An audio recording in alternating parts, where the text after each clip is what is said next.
Cherry Round, Miss Eve Gaming, Celestial Kitty, welcome on in. Hope everyone is having a nice evening. It was raining all day. We had a really good evening. Can you hear me okay now? I'm gonna read kind of softly spoken. Really want to make sure we're getting nice, comfy vibes in. Okay. I can lower the rain a bit and I will boost the mic. The gain was all the way down. That's why. Sorry about that. That should be better.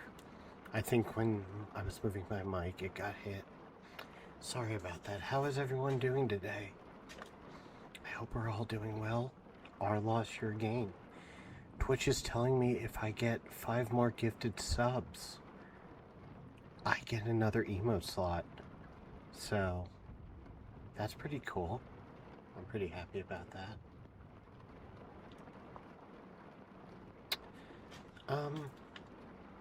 I'm curious about something.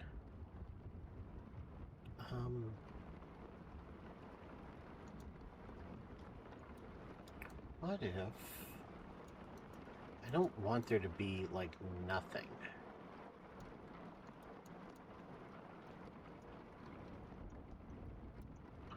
So what if I do something like this? Does that look better than just having the void? Getting ready to lie down, lurky bookie time. Have a good sleep, Mystic Eve Gaming. Thanks for coming by. I hope you have a really good sleep. I really do. Hope you have a good sleep.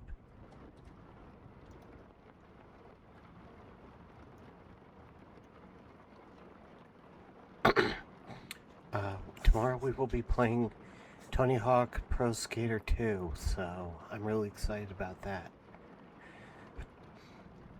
But I'm Mystic. That makes me so happy to know I was able to help you fall asleep. I will do the same for you tonight.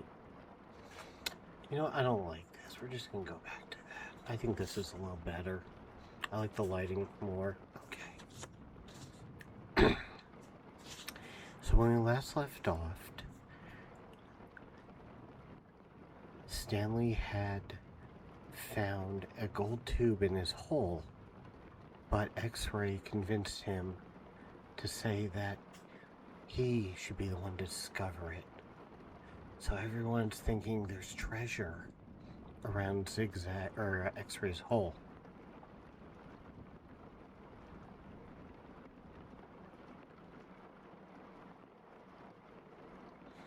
All right, so let's continue, shall we? For the next week and a half, the boys continued to dig in and around the area where X-Ray had supposedly found the gold tube. They widened X-Ray's hole, as well as the holes Armpit and Squid had been digging, until the 4th day, when all 3 holes met and formed one big hole. As the days wore on, the warden became less and less patient. She arrived in the morning and left earlier in the afternoon. Meanwhile, the boys continued to dig later and later. "This is no bigger than it was when I left yesterday," she said, after arriving late one morning, well after sunrise. "What have you been doing down there?" "Nothing," said Squid. It was the wrong thing to say.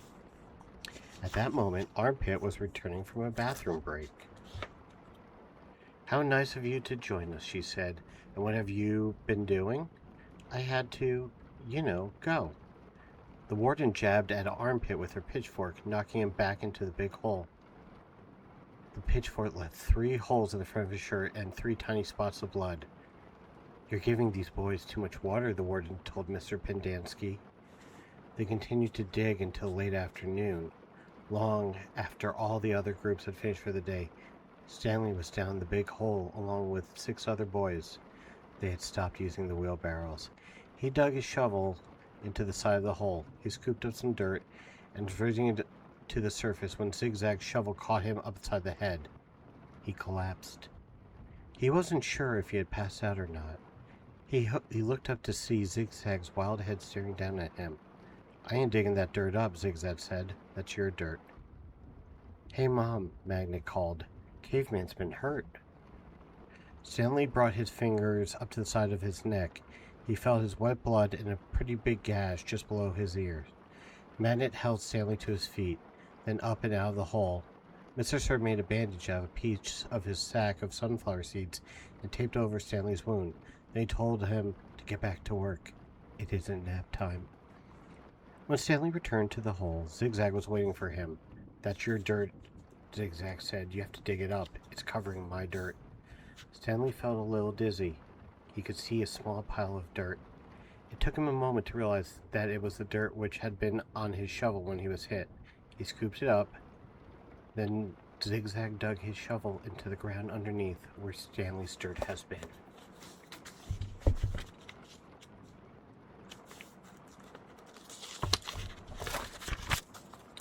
Chapter 18. The next morning, Mr. Sir marched the boys to another section of the lake, and each boy dug his own hole, 5 feet deep and 5 feet wide. Stanley was glad to be away from the big hole. At least now he knew just how much he had to dig for the day, and it was a relief not having to have other shovels swinging past his face, or the warden hanging around. He dug his shovel into the dirt, then slowly turned to dump it into a pile.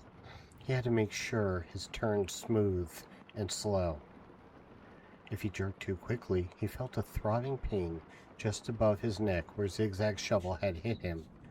That part of his head, between his neck and ear, was considerably swollen. There were no mirrors in camp, but he imagined it looked like he had a hard-boiled egg sticking out of him.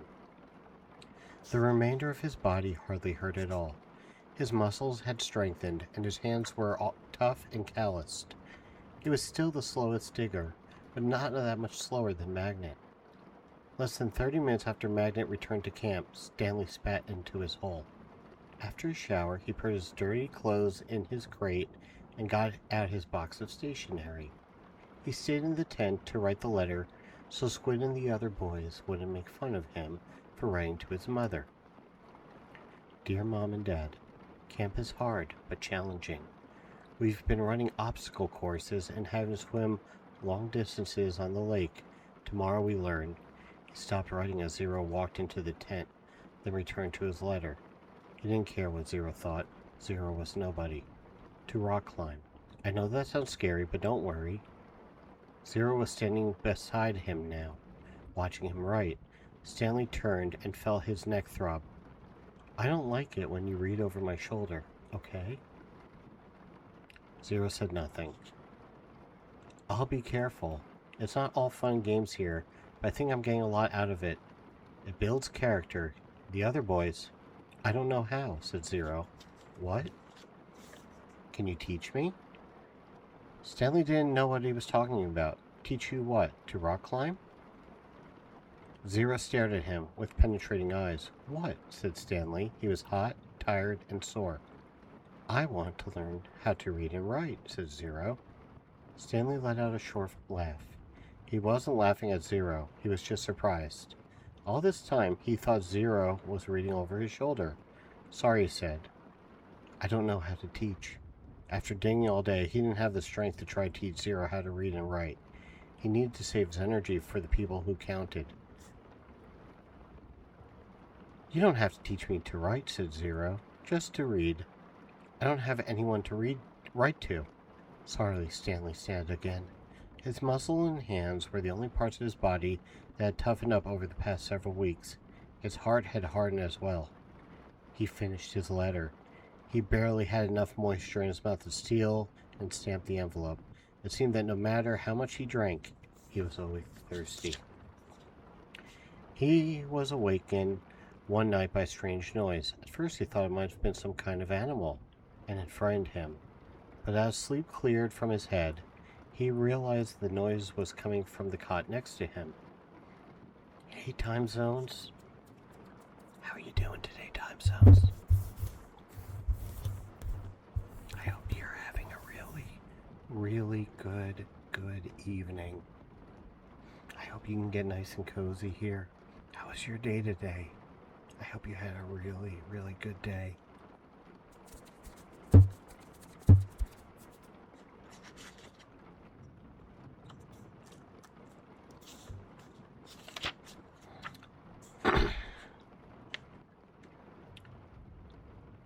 Squid was crying. You okay? Stanley whispered. Squid's head jerked around. He sniffed and caught his breath. Yeah, I'm fine, he whispered and sniffled again. In the morning, Stanley asked Squid if he was feeling better. What are you, my mother? Asked Squid. Stanley raised and lowered one shoulder. I got allergies, okay? Squid said. Okay, said Stanley. You open your mouth again and I'll break your jaw. Stanley kept his mouth shut most of the time. He didn't talk too much of any of the boys, afraid that he might say the wrong thing. They called him caveman and all that, but he couldn't forget they were dangerous too. They were all here for a reason. As Mr. Sir would say, this isn't a Girl Scout camp. Stanley was thankful there were no racial problems. X-Ray, Armpit, and Zero were black. He, Squid, and Zigzag were white. Magnet was Hispanic. On the lake, they were all the same reddish-brown color, the color of dirt. Hey, Cat That Programs. How you doing? Good to see you, bud. How was your day today, Cat That Programs? I hope you're having a wonderful day. He looked up from his hole to see the water truck and its trailing dust cloud. His canteen was still almost a quarter full. He quickly drank it down, then took his place in line, behind Magnet and in front of Zero. The air was thick with heat, dust, and exhaust fumes. Mr. Sir filled their canteens. The truck pulled away. Stanley was back in his hole, shovel in hand, when he heard Magnet called out, Anybody want some sunflower seeds? Magnet was standing at ground level, holding a sack of seeds. He popped a handful into his mouth, chewed and swallowed, shells and all. Over here, called X-Ray. The sack looked to be about half full. Magnet rolled up the top and tossed it to X-Ray. How'd you get them without Mr. Sir seeing you? Asked Armpit. I can't help it, Magnet said. He held both hands up, wiggled his fingers and laughed. My little fingers are like magnets. I'm glad you're here for story time. Hey, Golden Goddess, I'm really glad you're here too. How are you? Are you streaming tonight, Golden Goddess? I hope you and your children and everyone out there are doing absolutely wonderful. I like doing these streams. You know, it's not something we're going to regularly be doing, but I like to do these streams so I can kind of do something nice for you guys. I know I put up a bit of a unhinged persona, but I really, really, really enjoy being kind of caring and nice to you guys. Also, Twitch is telling me that if we get 5 more gifted subs, we get another emote slot. So, if you'd like to get another emote slot, probably of Chloe, please consider gifting a sub. Of course, I would never ask that of anyone, but I'm always humbled and honored when you do. Thank you. Stanley knew it would come to him next. He didn't even want it. From the moment Magnet shouted, anyone want sunflower seeds? He knew there would be trouble. Mr. Sir was sure to come back, and anyway, the salted shells would only make him thirsty.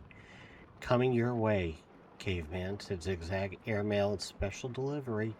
It was unclear whether the seeds spilled before they got to Stanley or after he dropped the bag. It seemed to him that Zigzag hadn't rolled up the top before throwing it, and that was the reason he didn't catch it. But it all happened very fast. One moment the sack was flying through the air, and the next thing Stanley knew, the sack was in his hole and seeds were spilled across the dirt.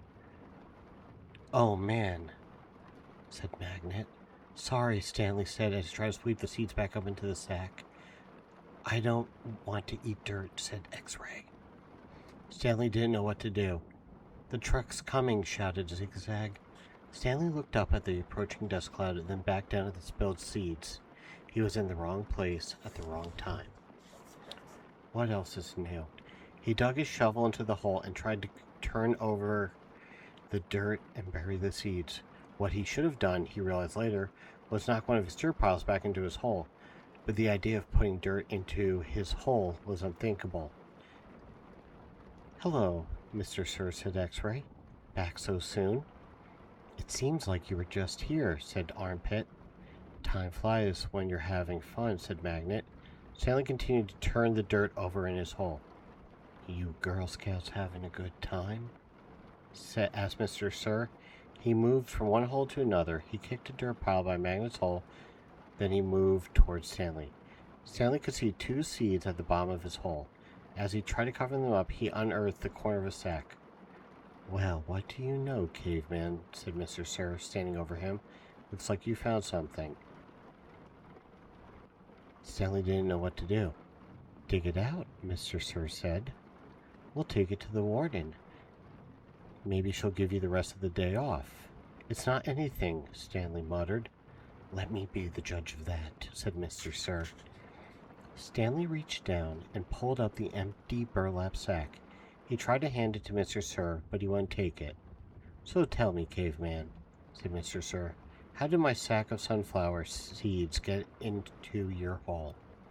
I stole it from your truck. You did? Yes, Mr. Sir. What happened to all the sunflower seeds? I ate them. By yourself? Yes, Mr. Sir. Hey, Caveman, shouted Armpit. How come you didn't share any with us? That's cold, man, said X-Ray. I thought you were our friend, said Magnet. Mr. Sir looked from one boy to another, then back to Stanley. We'll see what the warden has to say about this. Let's go. Stanley climbed out of his hole and followed Mr. Sir to the truck. He still held the empty sack. It felt good to sit in the truck, out of the direct rays of the sun. Stanley was surprised he could feel good about anything at the moment, but he did. It felt good to sit down on a comfortable seat for a change. As the truck bounced along the dirt, he was able to appreciate the air blowing through the open window onto his hot and sweaty face. Take a sip of water. How was everyone's day today? Anyone do anything fun and exciting?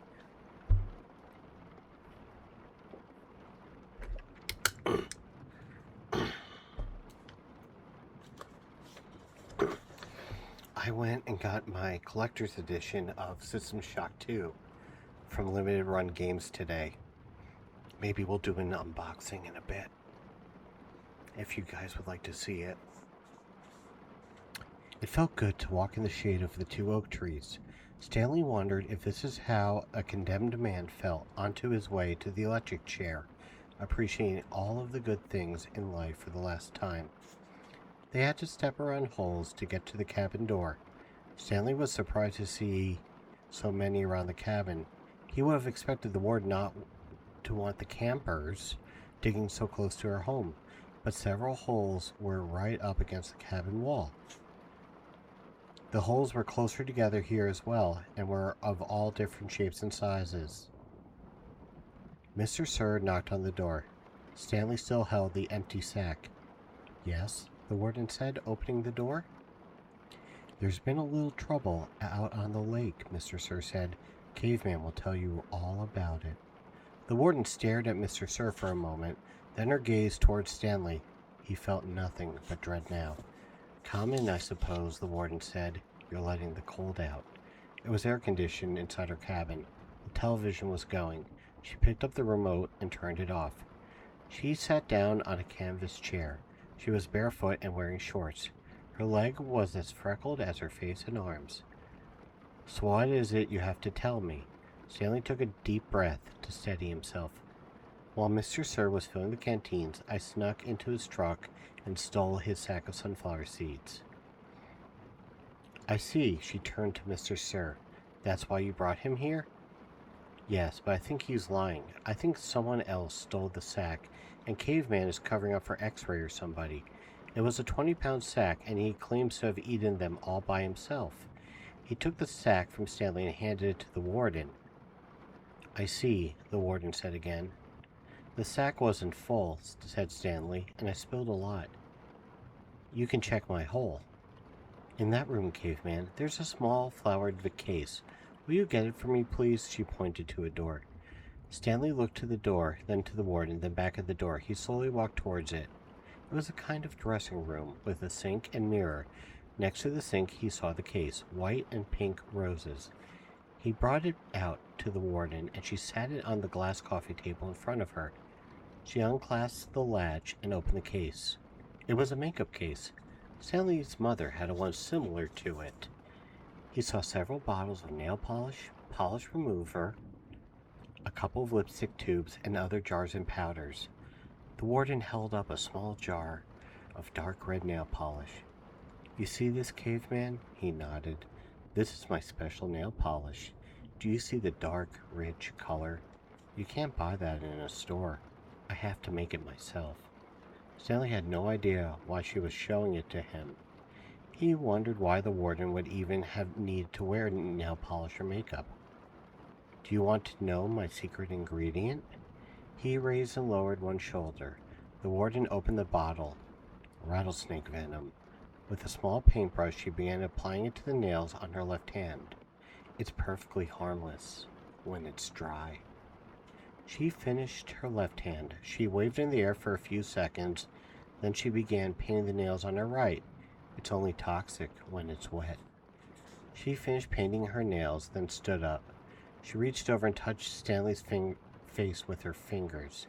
She ran her sharp, wet nails very gently down his cheek. He felt his skin tingle. The nail on her pinky just barely touched the wound behind his ear.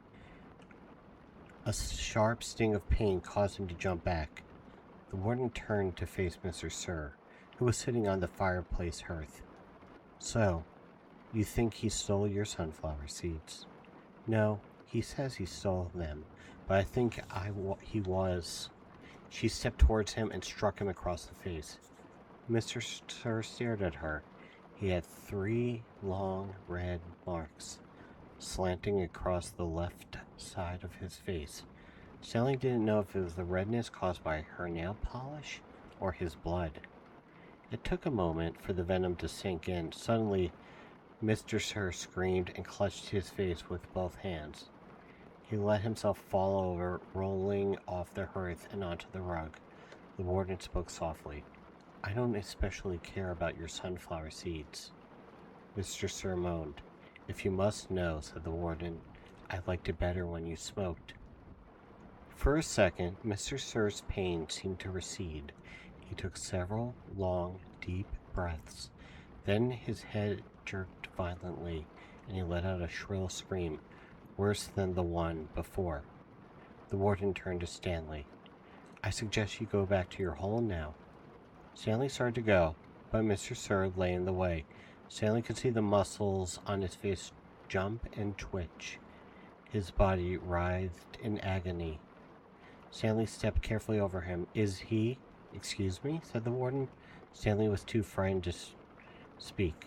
"He's not going to die," the warden said. "Unfortunately for you." That was a little erotic, don't you guys think? Of the way that the warden kind of touched and caressed Stanley's cheek. A little too spicy for what I assume is like a 40-something-year-old woman and like a 12-year-old child. I don't know, just like touching your fingers and dragging the nails, like, jeez. She's treating him like Stanley's like an actual convict. It was a long walk back to his hole. Stanley looked out through the haze of heat and dirt at the other boys, lowering and raising their shovels. Group D was the farthest away. He realized that once again he would be digging long after everyone else had quit. He hoped he'd finish before Mr. Sir recovered. He didn't want to be out there alone with Mr. Sir. "He won't die," the warden had said. "Unfortunately for you." Walking across the desolate wasteland, Stanley thought about his great-grandfather.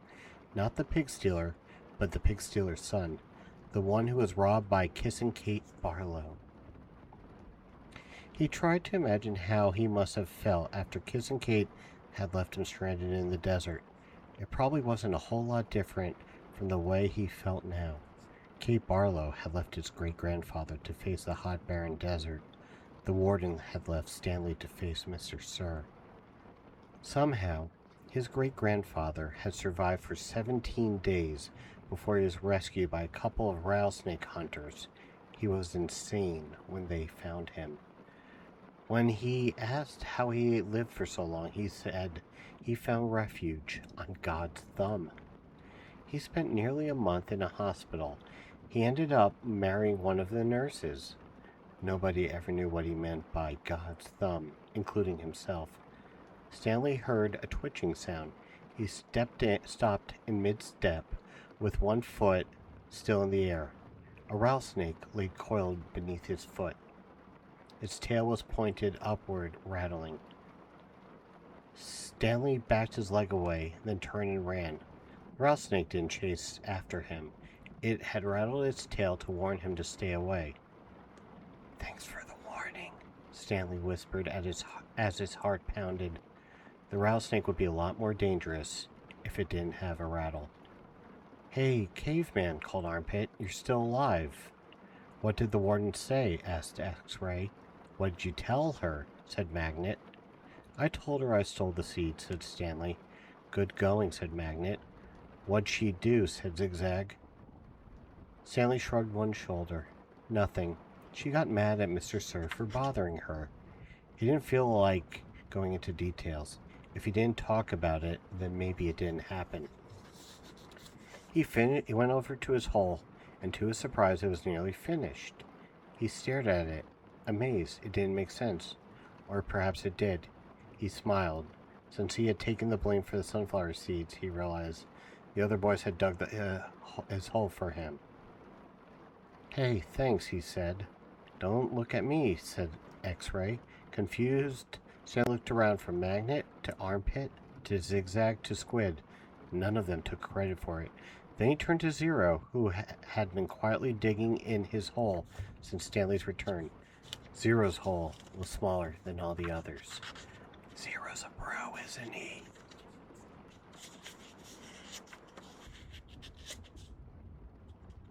How's everybody doing? Everyone still enjoying the book? Stanley was the first one finished. He spat in his clothes, then showered and changed into his cleaner set of clothes. It had been 3 days since the laundry was done, so even his clean clothes was dirty and smelly. Tomorrow, these would become his work clothes, and the other set would be washed. Somebody teach that poor boy to read. They will.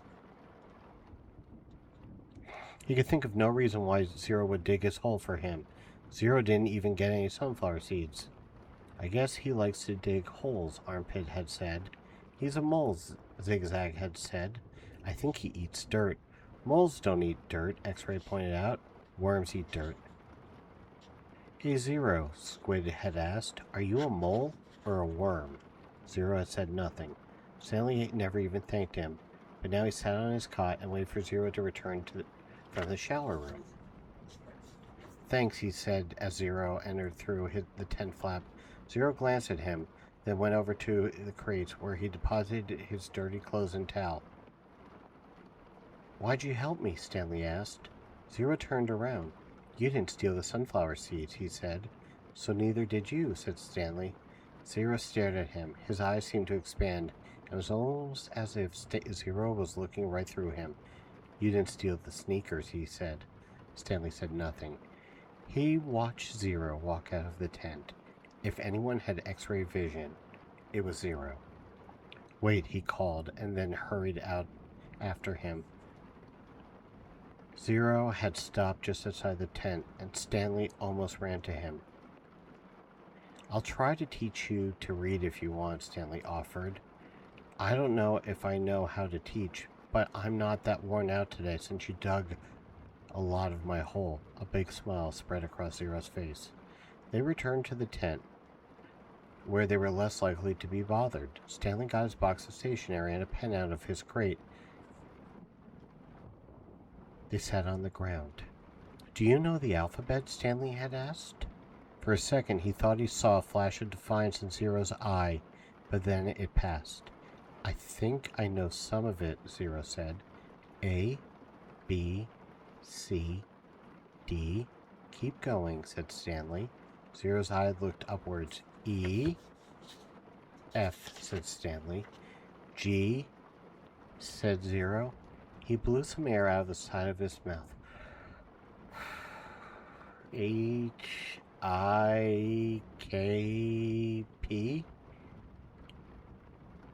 H-I-J-K-L, Stanley said.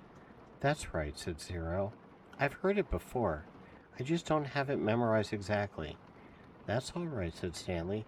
Here, I'll say the whole thing, just to kind of refresh your memory, then you can try it. He recited the alphabet for Zero. Then Zero repeated it, without a single mistake. Not bad for a kid who's never seen Sesame Street. Well, I've heard it before somewhere, Zero said, trying to act like it was nothing. But his big smile gave it away. The next step was harder. Stanley had to figure out how to teach him to recognize each letter. He gave Zero a piece of paper and took a piece for himself. I guess we'll start with A. He printed the capital A, then Zero copied on his sheet of paper. The paper wasn't lined, which made it more difficult, but Zero's A wasn't bad, just a little big. Stanley told him he needed to write smaller, or else he'd run out of paper real fast. Zero printed it smaller. Actually, there are 2 ways to write each letter, Stanley said, as he realized this was going to be even harder than he thought. That's capital A, but you'll usually see a small a. You only have capitals at the beginning of a word, and only if it's at the start of a sentence, or if it's a proper noun, like a name. Zero nodded as if he understood, but Stanley knew he had made very little sense. He printed a lowercase a, and Zero copied it. So there are 52, said Zero. Stanley didn't know what he was talking about. Instead of 26 letters, there's really 52. Stanley looked at him, surprised. I guess that's right. How'd you figure that out? Zero said nothing. Did you add? Zero said nothing. Did you multiply? That's just how many there are, said Zero. Stanley raised and lowered one shoulder. He didn't know how Zero knew there were 26 in the first place. Did he count them as he recited them? He had Zero write a few more capital and lowercase a's, and then he moved on to capital B. It's going to take a long time, he realized. You can teach me 10 letters a day, suggested Zero. 5 capitals and 5 smalls. After 5 days, I'll know them all. Except on the last day, I'll have to do 12. 6 capitals and 6 smalls. Again, Stanley stared at him, amazed that he was able to figure all that out. Zero must have thought he was starting for a different reason, because he said, I'll dig part of your hole every day. I can dig for about an hour, then you can teach me for an hour. And since I'm a faster digger anyway, our holes will get done at about the same time. I won't have to wait for you. As Zero was printing his beads, Stanley asked him how he figured out it would take 5 days. Did you divide? That's just what it is, Zero said. It's good math, said Stanley. I'm not stupid, Zero said. I know everyone thinks I am. I just don't like answering their questions. Later that night, as he laid on his cot, Stanley reconsidered the deal he made with Zero. Getting a break every day would be a relief, but he knew X-Ray wouldn't like it. He wondered if there would be some way Zero would agree to dig part of X-Ray's hole as well. But then again, why should he? I'm the one teaching Zero. I need the break so I'll have the energy to teach him. I'm the one who took the blame for the sunflower seeds. I'm the one Mr. Sir is mad at. He closed his eyes, and images from the warden's cabin floated around his head. Her red fingernails, Mr. Sir writhing on the floor, her flowered makeup kit. He opened his eyes. He suddenly realized where he'd seen the gold tube before. He had seen it in his mother's bathroom, and he'd seen it again in the warden's cabin. It was half of a lipstick container. KB? KB? He felt a jolt of astonishment. His mouth silently formed the name Kate Barlow, as he wondered if it really could have belonged to the Kissin' Outlaw. Let's take a quick break here as I get some water. Need to adjust the fan ever so slightly. There it is.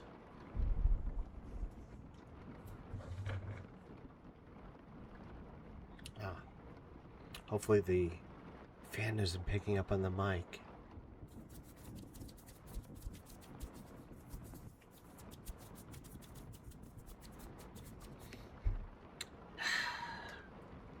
The next part of the book is going to talk about the go back in time. I remember this part confusing me as a kid,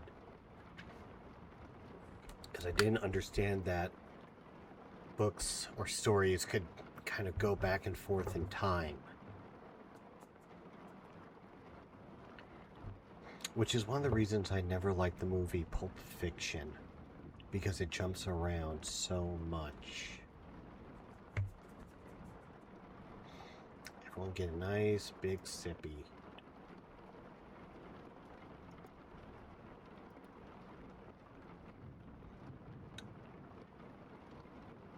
I did disable all of the sound emotes, by the way. By the way, time zones. Since you're here, and I don't think she's coming in, we bought a present for Risu today. We got her some Austin Powers trading cards at Limited Run. And we also bought her kind of a joke game to send to her. Yeah, she's still trying to get the Jerry Springer card. And the cards were only $3 a pack, which isn't terrible. The cashier was telling me that I'm the only person she's ever met who actually knows anything about that game, which is pretty funny. Also, there was collector's editions of said game of the person who's the bane of existence on her channel. And I was like, what if I just bought them and set them on fire? Tomb Raider and Toomba. You'd probably be pissed.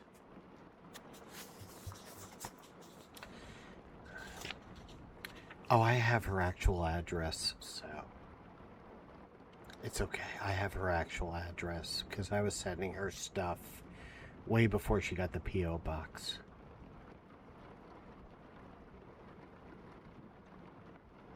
Yeah.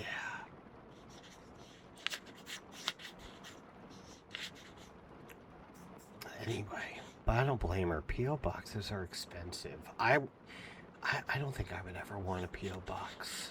I don't think you guys would send me anything good anyway. Just probably some stinky cheese and wine. Speaking of wine, I've been playing the going back to the Dead Rising Deluxe Remaster, trying to get all the achievements in it, and I'm currently doing... Okay, no problem. I can definitely do that. That's not a big deal. Go ahead and send me what the issue is. But anyway, I'm playing the Deluxe Remaster of Dead Rising, and copies of Metal Gear Survive and Family Feud. I don't need them. I would just shoot them with my guns. I'm doing the Infinite mode in Dead Rising Remaster to try to get the 7-day challenge, where it's the mode where health is continuously counting down and the food does not respawn, and random survivors who are hostile and bosses spawn around the map at different times. So wine is one of the best healing items you can get in the game, but there's only a finite amount of wine. But I'm doing pretty good on this run. I'm on day 4, so I'm halfway through the challenge. Also, my hoop skirt is digging into my hip a bit. I think I fixed it. Alright. We're on chapter 23, by the way. Page 100. There's 233 pages. I'm not sure. I'm not sure, if we're going to keep doing this. I'll put up a poll to see if there's an interest for sure.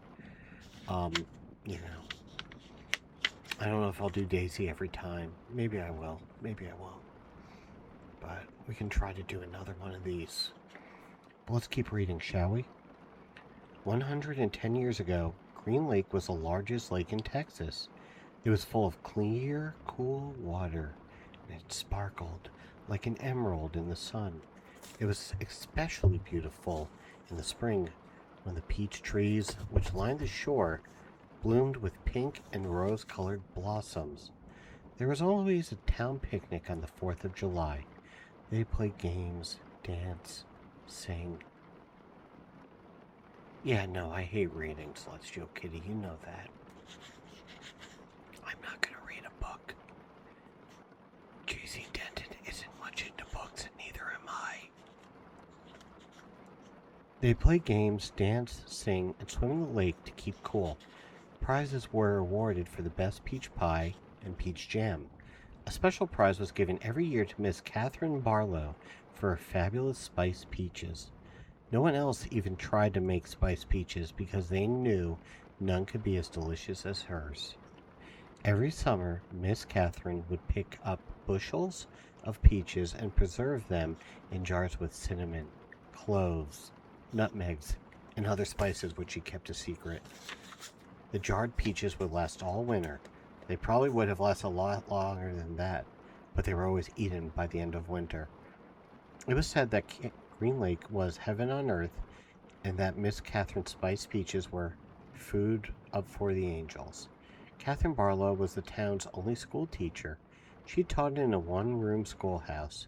It was old even then. The roof leaked. The windows wouldn't open. The door hung crooked on its bent hinges. She was a wonderful teacher, full of knowledge and full of life. The children loved her. She taught classes in the evening for adults, and many of the adults loved her as well. She was very pretty. Her classes were often full of young men who were a lot more interested in the teacher than they were in getting an education, but all they ever got was an education. One such young man was Trout Walker. His real name was Charles Walker, but everyone called him Trout because his 2 feet smelled like a couple of dead fish. This wasn't entirely Trout's fault.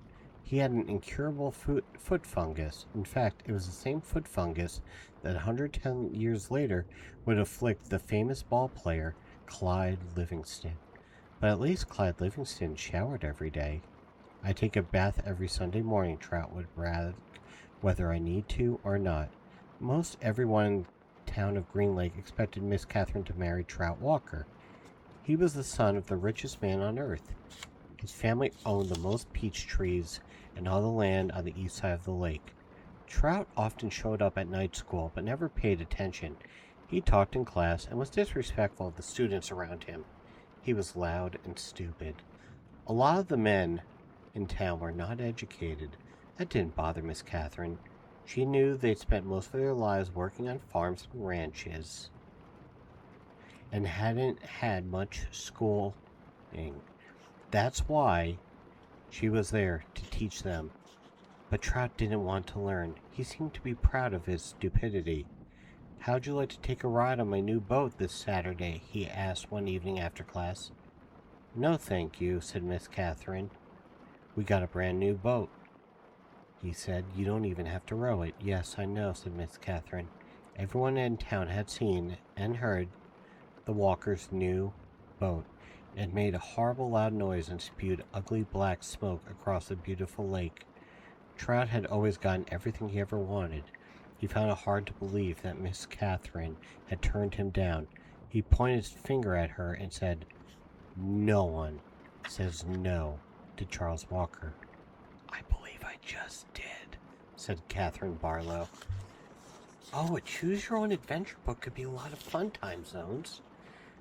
That could be really exciting." I'm going to go ahead and snooze this ad break. Hope everyone is still enjoying and having a really, really, really great evening. How are you guys doing?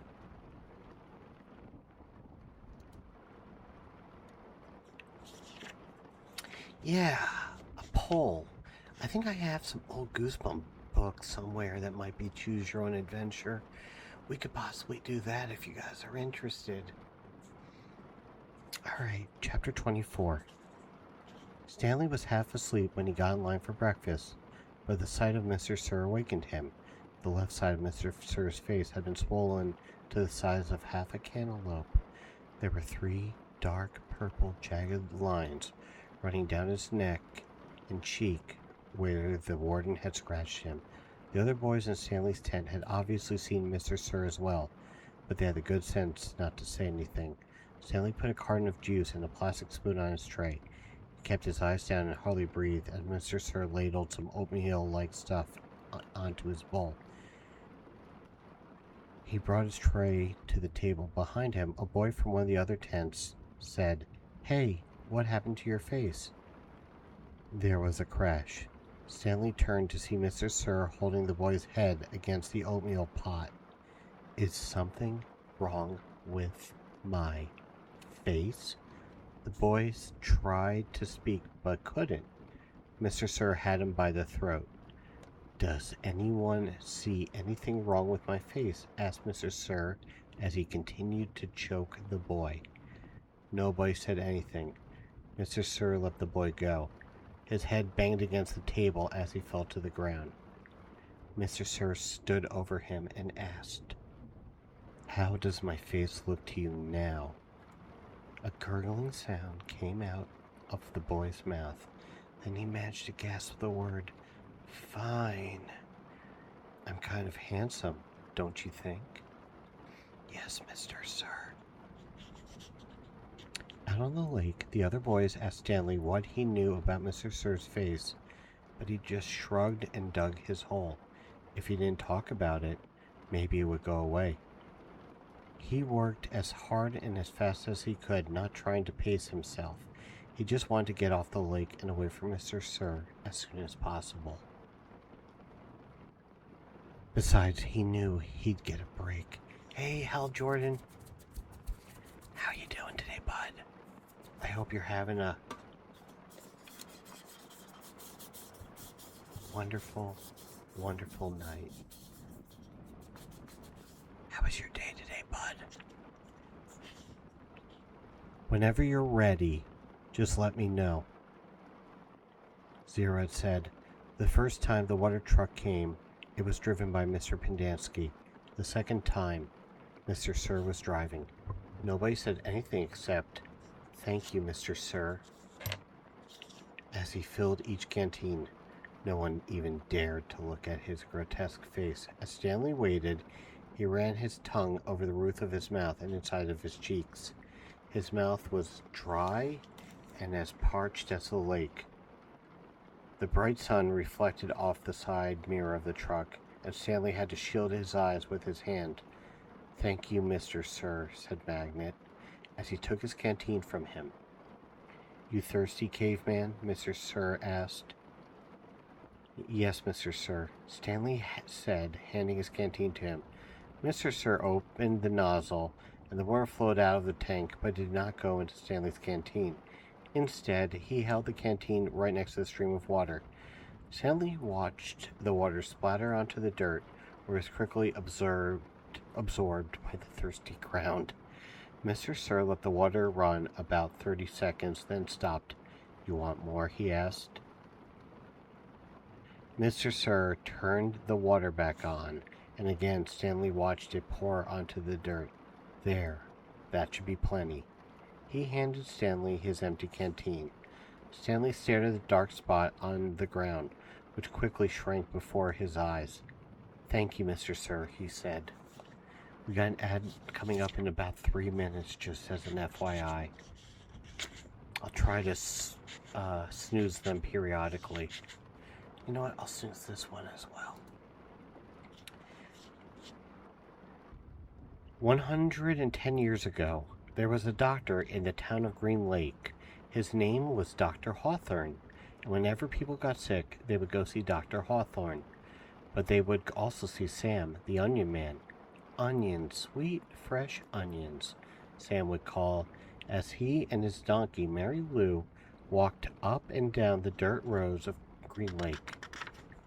Doing Good had an annual eye exam Got new frame and lenses, now playing Unicorn Overlord. I also have that on my backlog. I would really like to play it. Dead Rising's kind of what I'm playing in my off time. Though I'm also trying to put some more time into Dead Rising, as I've mentioned. But I'm definitely enjoying it.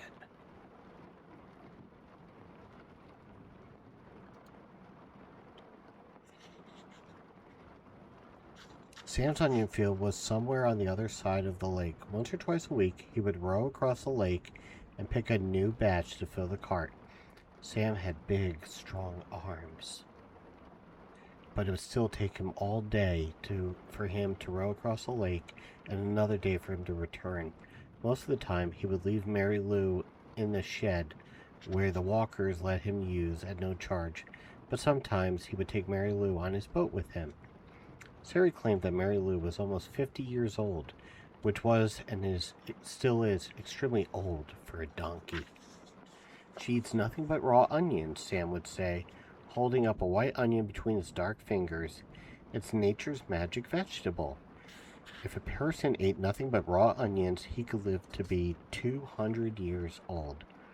Sam was not much older than 20, so nobody was not quite sure that Mary Lou was really as old as he said she was. How would he know? Still, no one ever argued with Sam. Whenever they were sick, they would not only go see Dr. Hawthorne, but also to Sam. Sam always gave the same advice: eat plenty of onions. He said that onions were good for the digestion, the liver, the stomach, the lungs, the heart, and the brain. If you don't believe me, just look at Mary Lou here. She had never been sick a day in her life. Okay, have fun at the dog park. He also had many different ointments, lotions, syrups, and pastes, all made out of onion juice and the different parts of the onion plant. This one cured asthma. There was one for warts and pimples. Another was a remedy for arthritis. He even had a special ointment which he claimed would cure baldness. Just rub it on your husband's head every night when he's sleeping, Mrs. Collingwood, and soon his hair will be as thick and long as Mary Lou's tail. Dr. Hawthorne did not resent Sam. The folks of Green Lake were afraid to take chances. They would get regular medicine from Dr. Hawthorne and onion concoctions from Sam.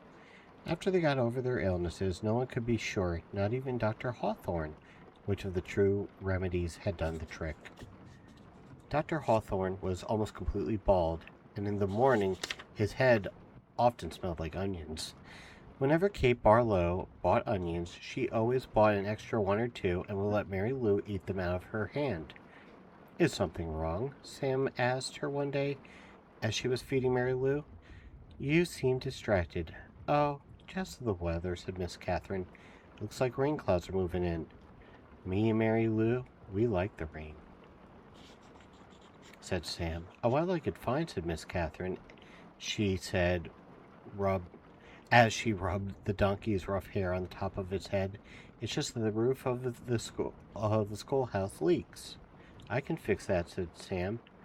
What are you going to do? Catherine joked. Fill the holes with onion paste? Sam laughed. I'm good with my hands, he told her. I built my own boat. If it leaked, I'd be in big trouble. Catherine couldn't help but notice his strong, firm hands. They made a deal. He agreed to fix the leaky roof in exchange for 6 jars of spiced peaches. It took Sam a week to fix the roof because he could only work in the afternoons after school let out and before night classes began. Sam wasn't allowed to attend the classes because he was a Negro, but they let him fix the building. Miss Catherine usually stayed in the schoolhouse, grading papers and such, while Sam worked on the roof. She enjoyed what little conversation they were able to have, shouting up and down to each other. She was surprised by his interest in poetry. When he took a break, she would sometimes read a poem to him. On more than one occasion, she would start to read a poem by Poe or Henry Longfellow, only to hear him finish it for her from memory. She was sad when the roof was finished. Is something wrong? He asked. No, you did a wonderful job, she said. It's just that the windows won't open. The children and I would enjoy a breeze now and then. I can fix that, said Sam. She gave him 2 more jars of peaches, and Sam fixed the windows. It was easier to talk to him when he was working on the windows. He told her about his secret onion field on the other side of the lake, where the onions grow all year round and the water runs uphill. When the windows were fixed, she complained that her desk wobbled. I can fix that, said Sam. The next time she saw him, she mentioned that the door doesn't hang straight, and she got to spend another afternoon with him while he fixed the door. By the end of the first semester, Onion Sam had turned the old, run-down schoolhouse into a well-crafted, freshly painted jewel of a building that the whole town was proud of. People passing would stop by and admire it. That's our schoolhouse. It shows how much we value education here in Green Lake. The only person who wasn't happy was Miss Catherine. She had run out of things that needed to be fixed. She sat at her desk one afternoon, listening to the pitter-patter of the rain on the roof. No water leaked into the classroom, except for a few drops that came from her eyes. "Onions! Hot, sweet onions!" Sam called out on the street. She ran to him. She wanted to throw her arms around him, but she couldn't bring herself to do it. Instead, she hugged Mary Lou's neck. "Is something wrong?" he asked her.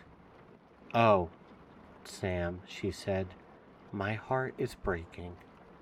"I can fix that," said Sam. She turned to him. He took hold of both of her hands and kissed her. Because of the rain, there was nobody else out on the street. Even if there was, Catherine and Sam wouldn't have noticed. They were all lost in their own world.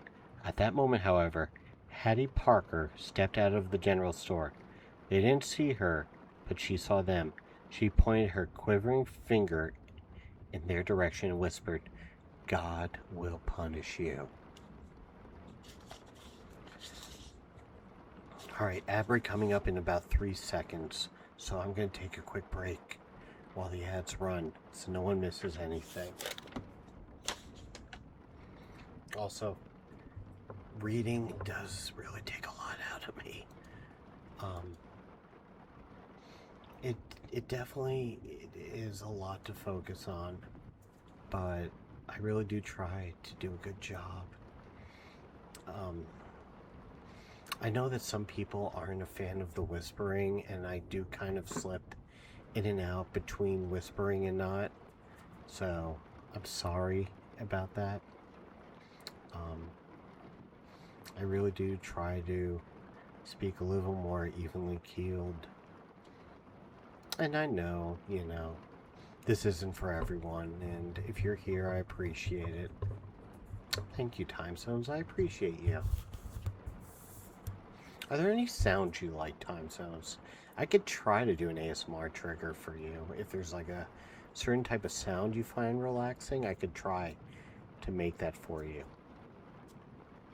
A lot of people like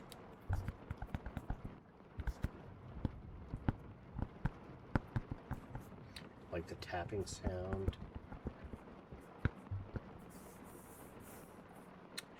You know what? I could do some typing sound for you while we're in an ad break. Yeah, I'll type something for you real quick. We'll pull up Notepad. There you go. Try to move the mic down a bit. Okay. Pull up Notepad here, and I'm just gonna.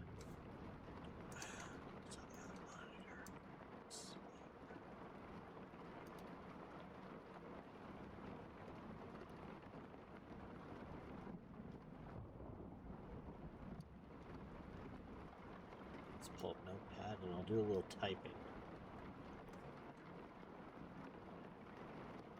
Go.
How was that, time zones?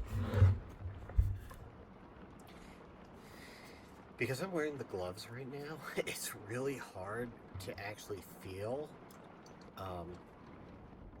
what I'm reading. Let me actually, I'll screen capture this just for ha-has. You guys can see exactly, well, yeah, but, you know, it's fine. What showed up on the text. Let's see, can I zoom in? Yeah, that's about what I got.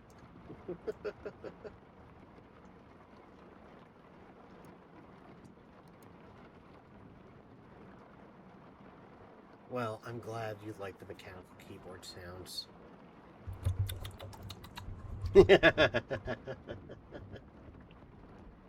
Yeah, I was actually typing. I was trying to type, at first I was trying to type the quick brown fox jumped over the lazy dogs, which when I was learning how to type was a drill that my typing teacher actually taught me to type, because the quick brown fox jumped over the lazy dogs uses every letter in the English alphabet, and we would have to type it over and over and over again.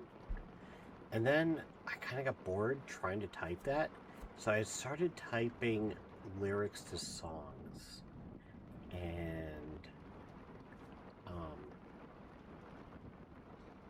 I was typing the lyrics to My Name is Ruin by Gary Newman.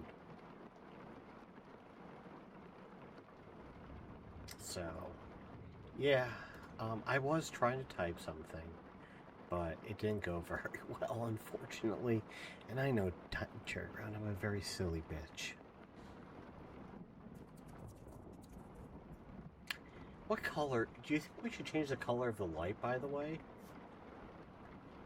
Clicky controllers? Let me see. I don't have a control. You know, I'll tell you one ASMR I really liked is gun ASMR.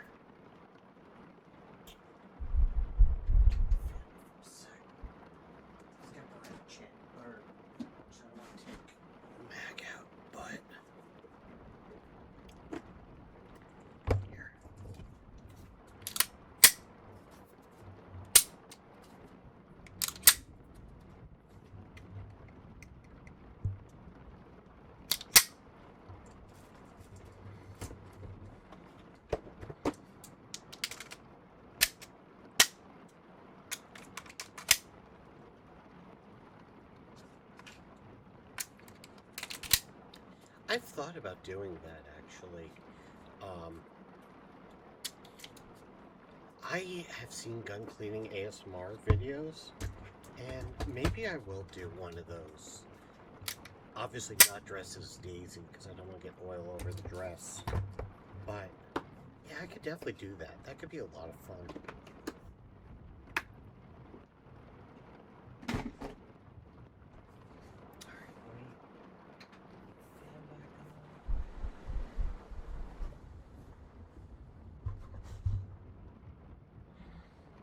Gloves back on, and we'll continue reading.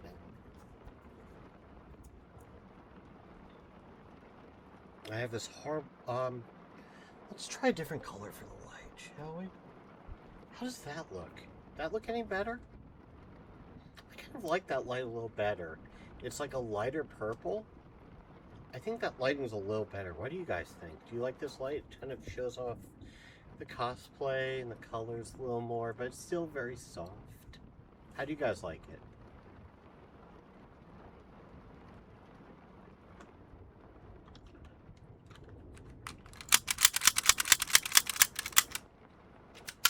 Alright, let's continue reading.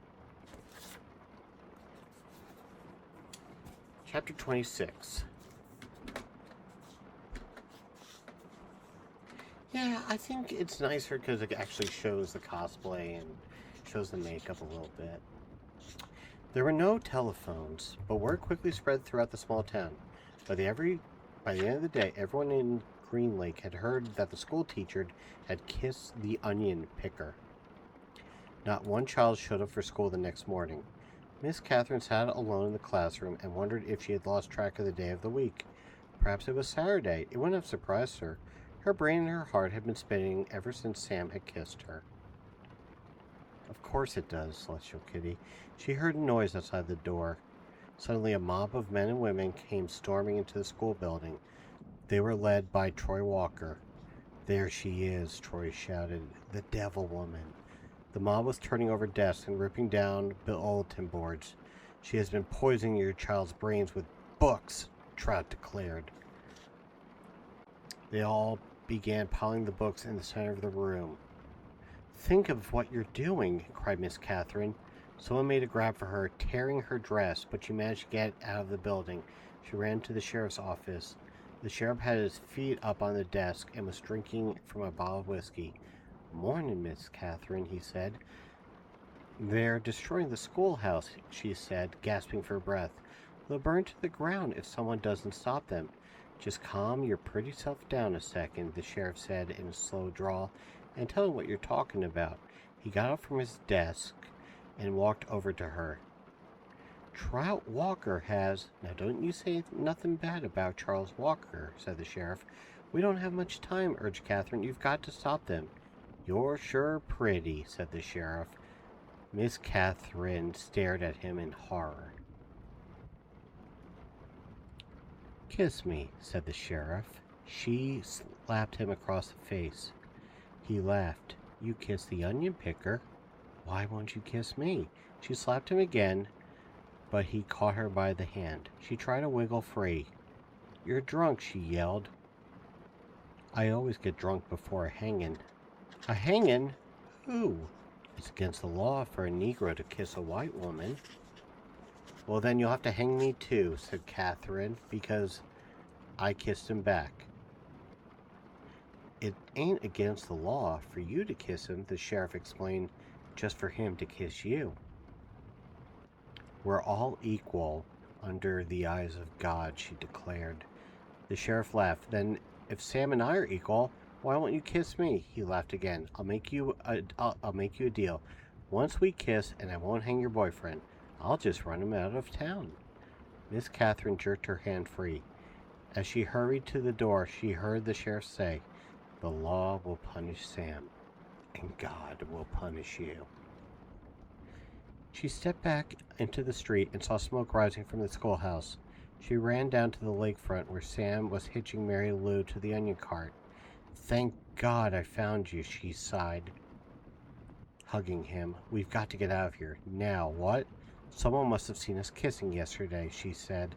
They set fire to the schoolhouse. The sheriff said he was going to hang you. Sam hesitated for a moment, as if he couldn't quite believe it. He didn't want to believe it. Come on, Mary Lou. We have to leave Mary Lou behind, said Catherine. Sam stared at her a moment. There were tears in his eyes. Okay. Sam's boat was in the water, tied to a tree by a long rope. He untied it as they waded through the water and climbed aboard. His powerful arms rowed them away from the shore. But his powerful arms were no match for Trout Walker's motorized boat. They were a little more than halfway across the lake when Miss Catherine heard the loud roar of the engine. Then she saw the ugly black smoke. These are the facts. The Walker boat smashed into Sam's boat. Sam was shot and killed in the water. Catherine Barlow was rescued against her wishes. When they returned to the shore, she saw Mary Lou's body lying on the ground. The donkey had been shot in the head. That all happened 110 years ago. Since then, not one drop of rain had fallen on Green Lake. You make the decision. Whom did God punish? 3 days after Sam's death, Miss Catherine shot the sheriff while he was sitting in his chair drinking a cup of coffee. Then she carefully applied a fresh coat of red lipstick and gave him the kiss he had asked for. For the next 20 years, Kissin' Kate Barlow was one of the most feared outlaws in all of the West. There we go. It is sad that they had to kill the donkey. I'm a little out of focus here. I know. There we go. All better. How's everyone doing still? Chapter 27. Sam dug his shovel into the ground. His hole was about 3.5 feet in the center. He grunted as he pried up some dirt, then flung it off to the side. The sun was almost directly overhead. He glanced at his canteen lying beside his hole. He knew it was half full, but he didn't take a drink just yet. He had to drink sparingly because he didn't know who would be driving the water truck when it came. 3 days had passed since the warden scratched Mr. Sir. Every time Mr. Sir delivered water, he poured Stanley straight onto the ground. Fortunately, Mr. Pendanski delivered the water more often than Mr. Sir. Mr. Pendanski was obviously aware of what Mr. Sir had been doing, because he always gave Stanley a little extra. He'd fill off Stanley's canteen, then let Stanley take a long drink, then top it off for him. It helped, too, that Zero was digging some of Stanley's hole for him. Although, as Stanley expected, the other boys didn't like to see Stanley sitting around while they were working. They said things like, "Who died and made you king?" or, "It must be nice to have your own personal slave." When he tried to point out that he was the one who took the blame for the sunflower seeds, the other boys said it was his fault because he was the one who spilled them. "I risked my life for those seeds," Magnet said, "and all I got was one lousy handful." Stanley had also tried to explain that he needed to save his energy so he could teach Zero how to read, but other boys just mocked him. "Same old story, ain't it, Armpit?" X-Ray said. "The white boy sits around while the black boy does all the work. Ain't that right, caveman?"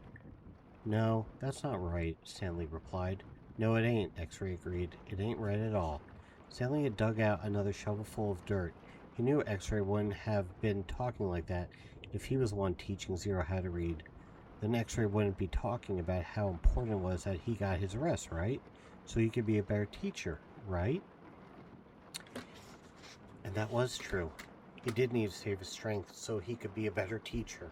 Although Zero was a quick learner. Sometimes, in fact, Stanley hoped the warden was watching them with her secret cameras and microphones so she'd know that Zero wasn't as stupid as everyone thought. From across the lake, he could see the approaching dust cloud.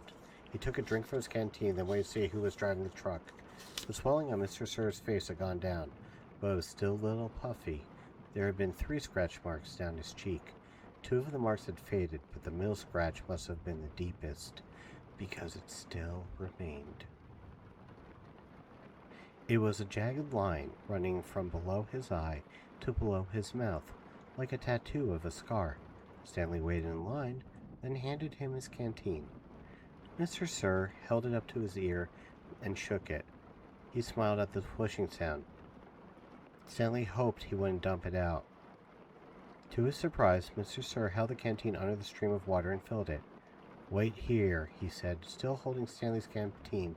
Mr. Sir walked past him, then walked around the side of his truck and into the cab, where he couldn't be seen.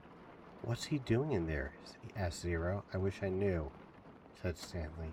A short while later, Mr. Sir came out to the truck and handed Stanley his canteen. It was still full.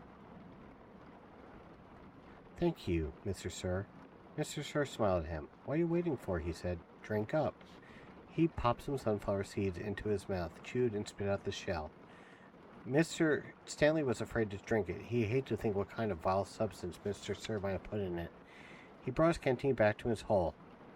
For a long time, he left it beside his hole as he continued to dig. Then, when he was so thirsty that he could hardly stand it anymore, he unscrewed the cap, turned the canteen over, and poured it all over on the dirt. He was afraid that if he waited another second, he might have taken a drink. After Stanley taught Zero the final capital 6 letters of the alphabet, he taught him to write his name. Capital Z-E-R-O. Zero wrote the letters Stanley said them. As Stanley said them. "Zero," he said, looking at his piece of paper. His smile was too big for his face.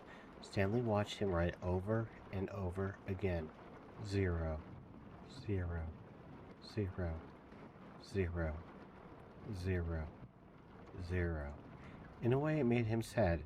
He couldn't help but think that there were 100 times 0 was still 0. "You know that's not my real name," Zero said as they headed to the rec room for dinner. "Well, yeah," Stanley said. "I guess I knew that." He had never really been sure. "Everyone always called me Zero." even before I came here. Oh, okay. My real name is Hector. Hector, Stanley repeated. Hector Zeroni. After 20 years, Kate Barlow returned to Green Lake. It was a place where no one would ever find her, a ghost town on a green lake. The peach trees had all died, but there were a couple of small oak trees growing by an old, abandoned cabin. The cabin used to be on the eastern shore of the lake. Now the edge of the lake was over 5 miles away, and it was a little more than a small pond of dirty water. She lived in the cabin. Sometimes she could hear Sam's voice echoing in the emptiness. Onions. Sweet, fresh onions. She knew she was crazy. She knew she'd been crazy for the last 20 years. Oh, Sam, she would say, speaking into the vast emptiness. I know it is hot, but I feel so very cold. My hands are cold. My feet are cold. My face is cold. My heart is cold. And sometimes she would hear him say, I can fix that. She would feel his warm arm across her shoulders. She had been living in the cabin about 3 months when she was wakened one morning by someone kicking open the cabin door. She opened her eyes to see the blurry end of a rifle 2 inches from her nose. She could smell Trout Walker's dirty feet. You got exactly 10 seconds to tell me where you've hidden your loot, said Trout, or else I'll blow your head off, she yawned. A red-headed woman was there with Trout. Kate could see her rummaging through the cabin, dumping drawers and knocking things from shelves and cabinets. The woman came to her. Where is it? She demanded. Linda Miller? Asked Kate. Is that you? Linda Miller had been in the 4th grade when Kate Barlow was still a teacher. She had been a cute, freckled-faced girl with beautiful red hair. Now her face was blotchy, and her hair was dirted and scraggly. It's Linda Walker now, said Trout. Oh, Linda, I'm so sorry, said Kate. Trout jabbed her throat with the rifle. Where's the loot? There is no loot, said Kate. Don't give me that, shouted Trout. You robbed every bank from here to Houston. You better tell him, said Linda. We're desperate. You married him for his money, didn't you? Asked Kate. Linda nodded, but it's all gone. It dried up with the lake. The peach trees, the livestock. I kept thinking it has to rain soon. The drought can't last forever. But it just kept getting hotter and hotter and hotter. Her eyes fixed on the shovel where she was leaning against the fireplace. She buried it, she declared. I don't know what you're talking about, said Kate. There was a loud blast as Trout fired his rifle above her head. The window behind her shattered. Where is it buried? He demanded. Go ahead and kill me, Trout, said Kate. I sure hope you like to dig, because you're going to be digging for a long time. It's a big, vast wasteland out there. You and your children and their children can dig for the next 100 years, and you'll never find it. Linda grabbed Kate's hair and jerked her head back. Oh, we're not going to kill you, she said, but by the time we're finished with you, you're going to wish you were dead. I have been wishing I was dead for the last 20 years, said Kate. They dragged her out of bed and pulled her outside. She wore blue silk pajamas. Her turquoise-studded black boots remained by her bed. They loosely tied her legs together so she could walk, but she couldn't run. They made her walk barefoot on the hot ground. They wouldn't let her stop walking. Not until you take us to the loot, said Trout. Linda hit Kate on the back of the legs with a shovel. You're going to take it to us sooner or later, so you might as well make it sooner. She walked one way, she walked the other, until her feet were black and blistered. Wherever she stopped, Linda walked her with a shovel. I'm losing my patience, warned Trout. She felt the shovel jab into her back, and then she felt hard on the dirt. Get up, ordered Linda. Kate struggled to her feet. We're being easy on you today, said Trout. It's just going to keep getting worse and worse for you until you take us to it. Look out, shouted Linda. A lizard leapt toward them. Kate could see its big red eyes. Linda tried to hit it with the shovel, and Trout shot it, but they both missed. The lizard landed on Kate's bare ankle. Its sharp black teeth bit into her leg. Its white tongue lapped up the droplets of blood that leaked out of the wound. Kate smiled. There was nothing they could do for her anymore. Start digging, she said. Where is it? Linda screeched. Where'd you bury it? Trout demanded. Kate Barlow died laughing.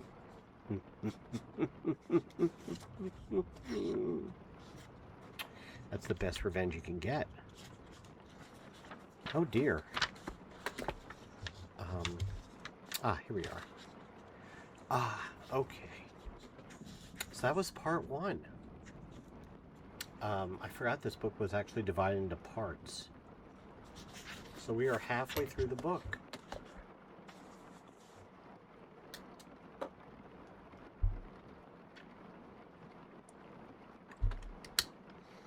We can read a bit more tonight. I hope you guys are still enjoying this. And thank you all for your concern yesterday.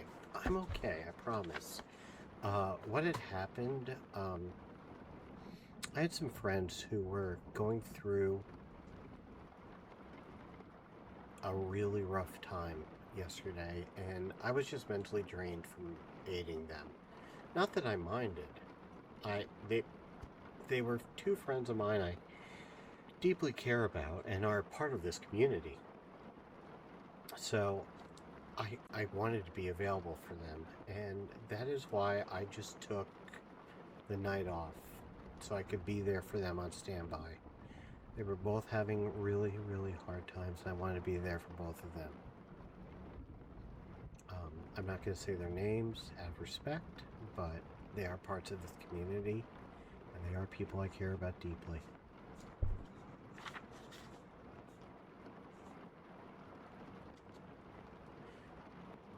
Also, fart farts? Who's got fart farts? Does Chloe have fart farts, or do you? Who's got fart farts? You got fart farts. Oh, the rain had stopped. Let me... Oh, because I closed Opera. I'm so silly. Let me pull up...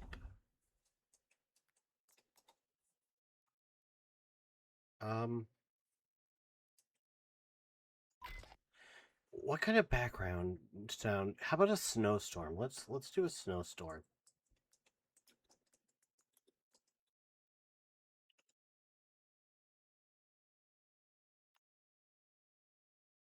Here, we're gonna do a nice, cool snowstorm.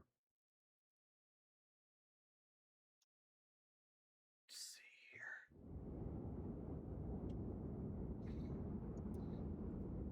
I remember when I first went to I went to a school called Appalachian State University, and at App State, it's located in a town called Boone, North Carolina, which is in the Appalachian Mountains, hence the name. And Boone got a lot of snow. And, you know, where I was living in Raleigh, we didn't get a ton of snow, especially at night. But when we would get snow at night and it would howl against my dorm windows or my apartment windows, it really sounded amazing. And I definitely grew to absolutely love, and I mean love, this snowing at night.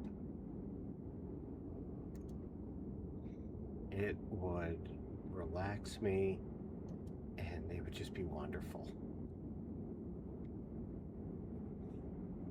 So, let me know if the volume's too loud or too low. I think I can drop it a hair more. How does that balance sound if I talk at this volume? Is that good? Let me know.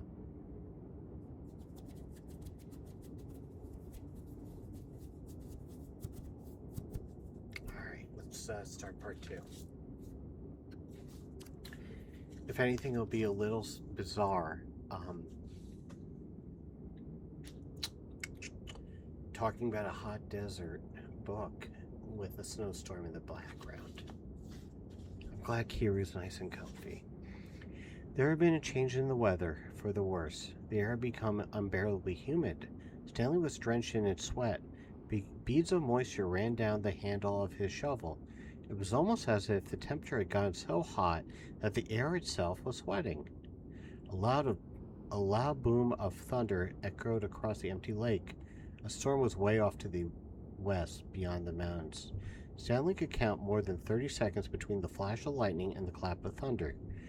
That's how far away the storm was. Sound travels a great distance across a barren wasteland. Has anyone ever tried to do that?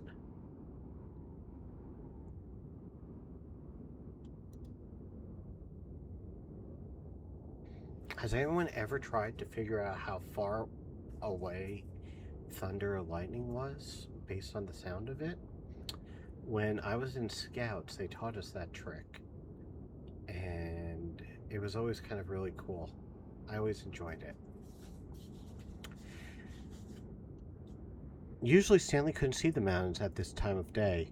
The only time they were visible was at sunup, before the air became hazy. Now, however, the sky was very dark off to the west, and every time the lightning flashed, the dark shape of the mountains would briefly appear. "Come on, rain," shouted Armpit. "Blow this way." "Maybe it'll rain so hard it'll fill up the whole lake," said Squid. "We can go swimming." 40 days and 40 nights, said X-Ray. "Guess we better start building an ark. Get 2 of each animal, right?" "Right," said Zigzag. 2 rattlesnakes, 2 scorpions, 2 yellow-spotted lizards. The humidity, or maybe the electricity in the air, had made Zigzag's head even more wild-looking. His frizzy blonde hair stuck almost straight out. The horizon lit up with a huge web of lightning. In that split second, Stanley thought he saw an unusual rock formation on top of the giant mountain peak. So the peak looked to him exactly like a giant fist, with a thumb sticking straight up. Then it was gone. Then Stanley wasn't sure whether he'd seen it or not. "I found refuge on God's thumb." That's what his great-grandfather had supposedly said after Kate Barlow had robbed him and left him stranded in the desert. No one ever knew what he meant by that. He was delirious when he said it. "But how could he live for 3 weeks without food or water?" Stanley asked his father. "I don't know. I wasn't there," replied his father. "I wasn't born yet. My father wasn't born yet. My grandmother, your great-grandmother, was a nurse in the hospital where they treated him. He always talked about how she'd dab his forehead with a cool, wet cloth. He said that's why he fell in love with her. He thought she was a real angel." "A real angel?" His father didn't know. "What about after he got better? Did he ever say what he meant by God's thumb, or how he survived?" "No, he just blamed his no-good, pig-stealing father." The storm moved farther off west, along with any hope of rain, but the image of the fist and thumb remained in Stanley's head, although instead of lightning flashing behind the thumb, in Stanley's mind, the lightning was coming out of the thumb, as if it was the thumb of God. We're on chapter 30. I like these short ones. The next day was Zigzag's birthday, or so he said. Zigzag was laid in his cot as everyone's headed outside. "I get to sleep in because it's my birthday." Then, a little while later, he cut in the breakfast line, just in front of Squid. Squid told him to go to the end of the line. "Hey, it's my birthday," Zigzag said, staying where he was. "It's not your birthday," said Magnet, who was standing behind him. "Is too." Zigzag. July 8th. Stanley was behind Magnet. He didn't know what day of the week it was, let alone the day.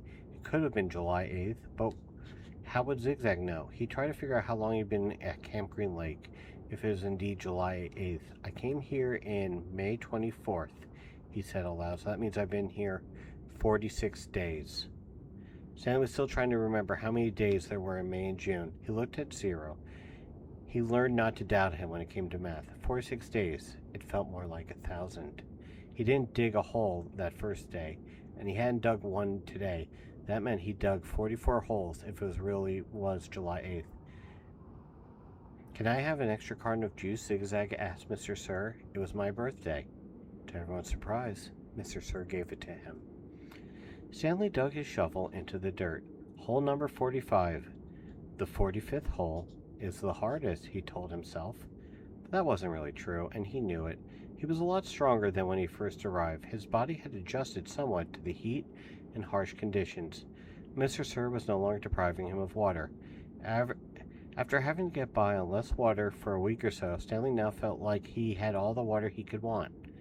Of course, it helped that Zero dug some of his hole for him each day, but that wasn't as great as everyone thought it was. He always felt awkward while Zero was digging his hole, unsure of what to do with himself. He usually stood around before or sitting off by himself on the hard ground with the sun beating down on him.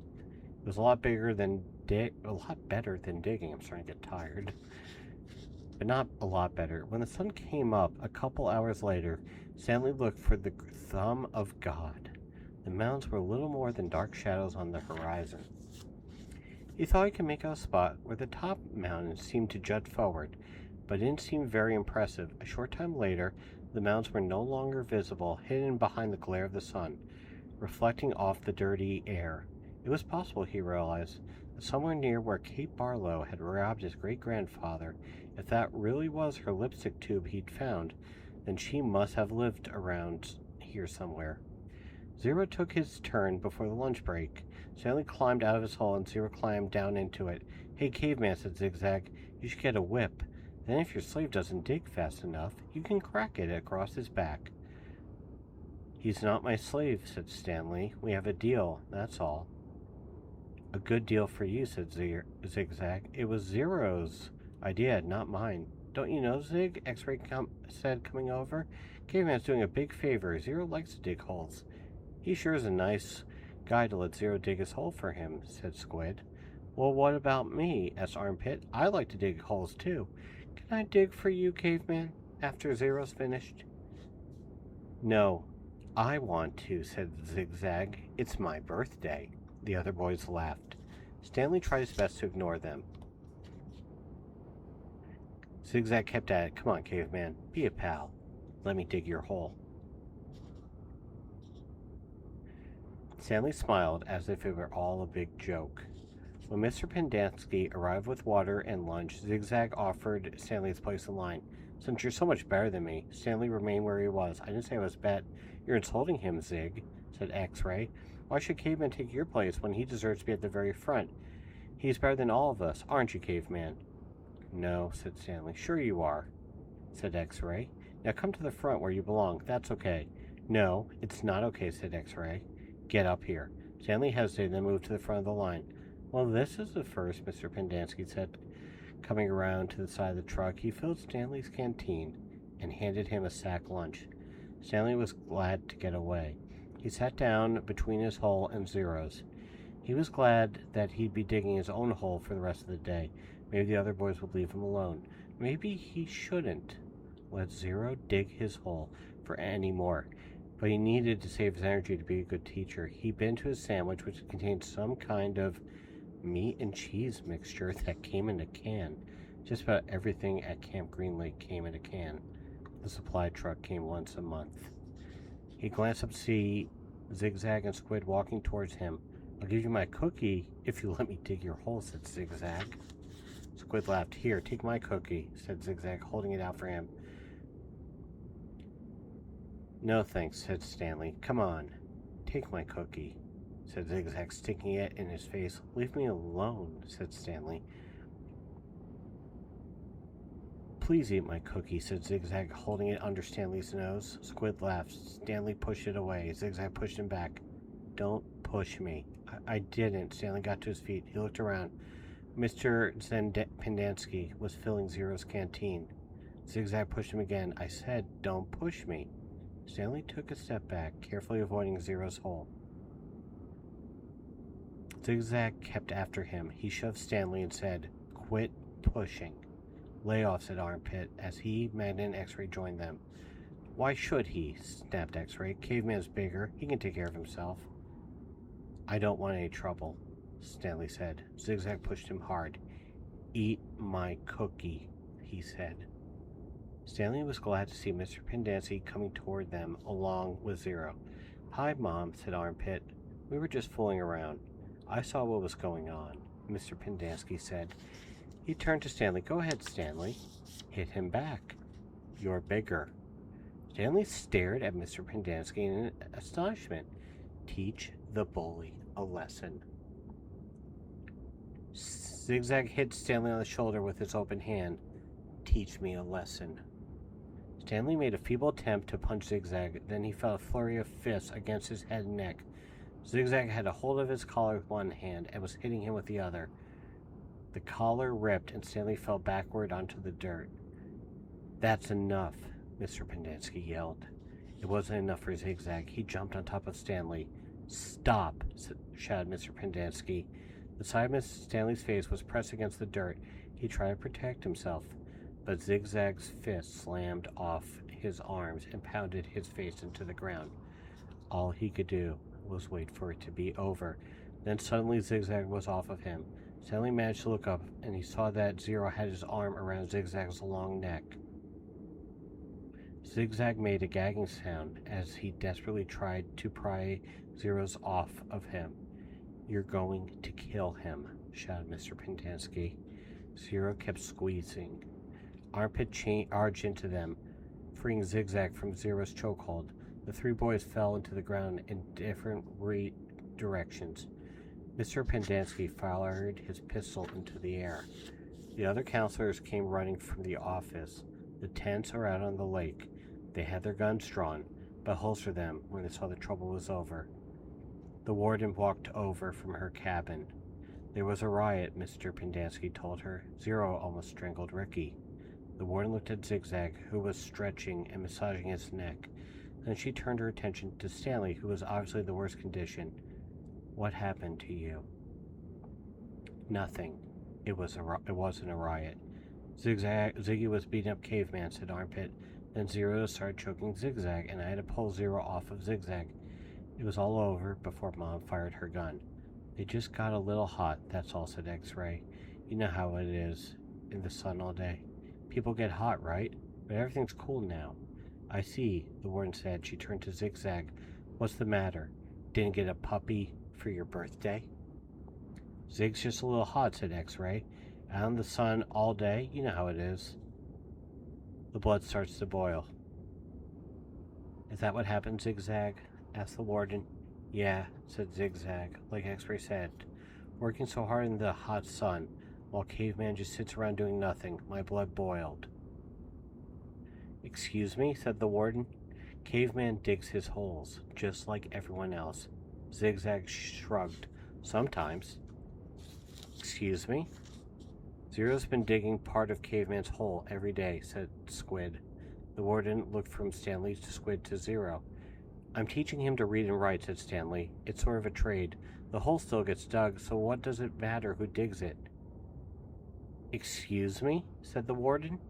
"Isn't it more important for him to learn to read?" Stanley asked. "Doesn't that build character more than digging holes?" "That's his character," said the warden. "What about your character?"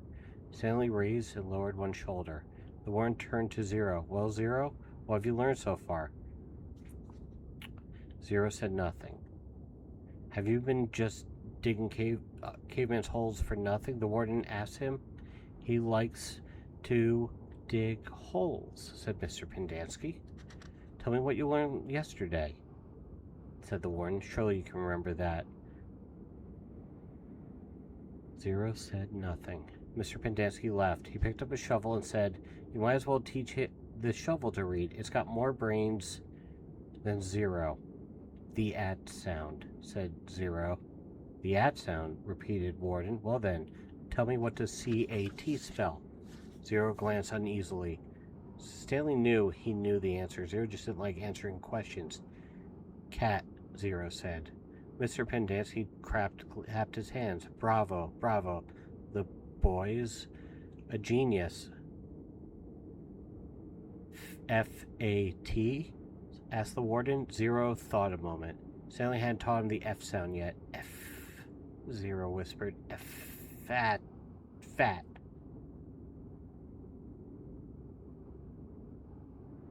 "How about H-A-T?" asked the warden.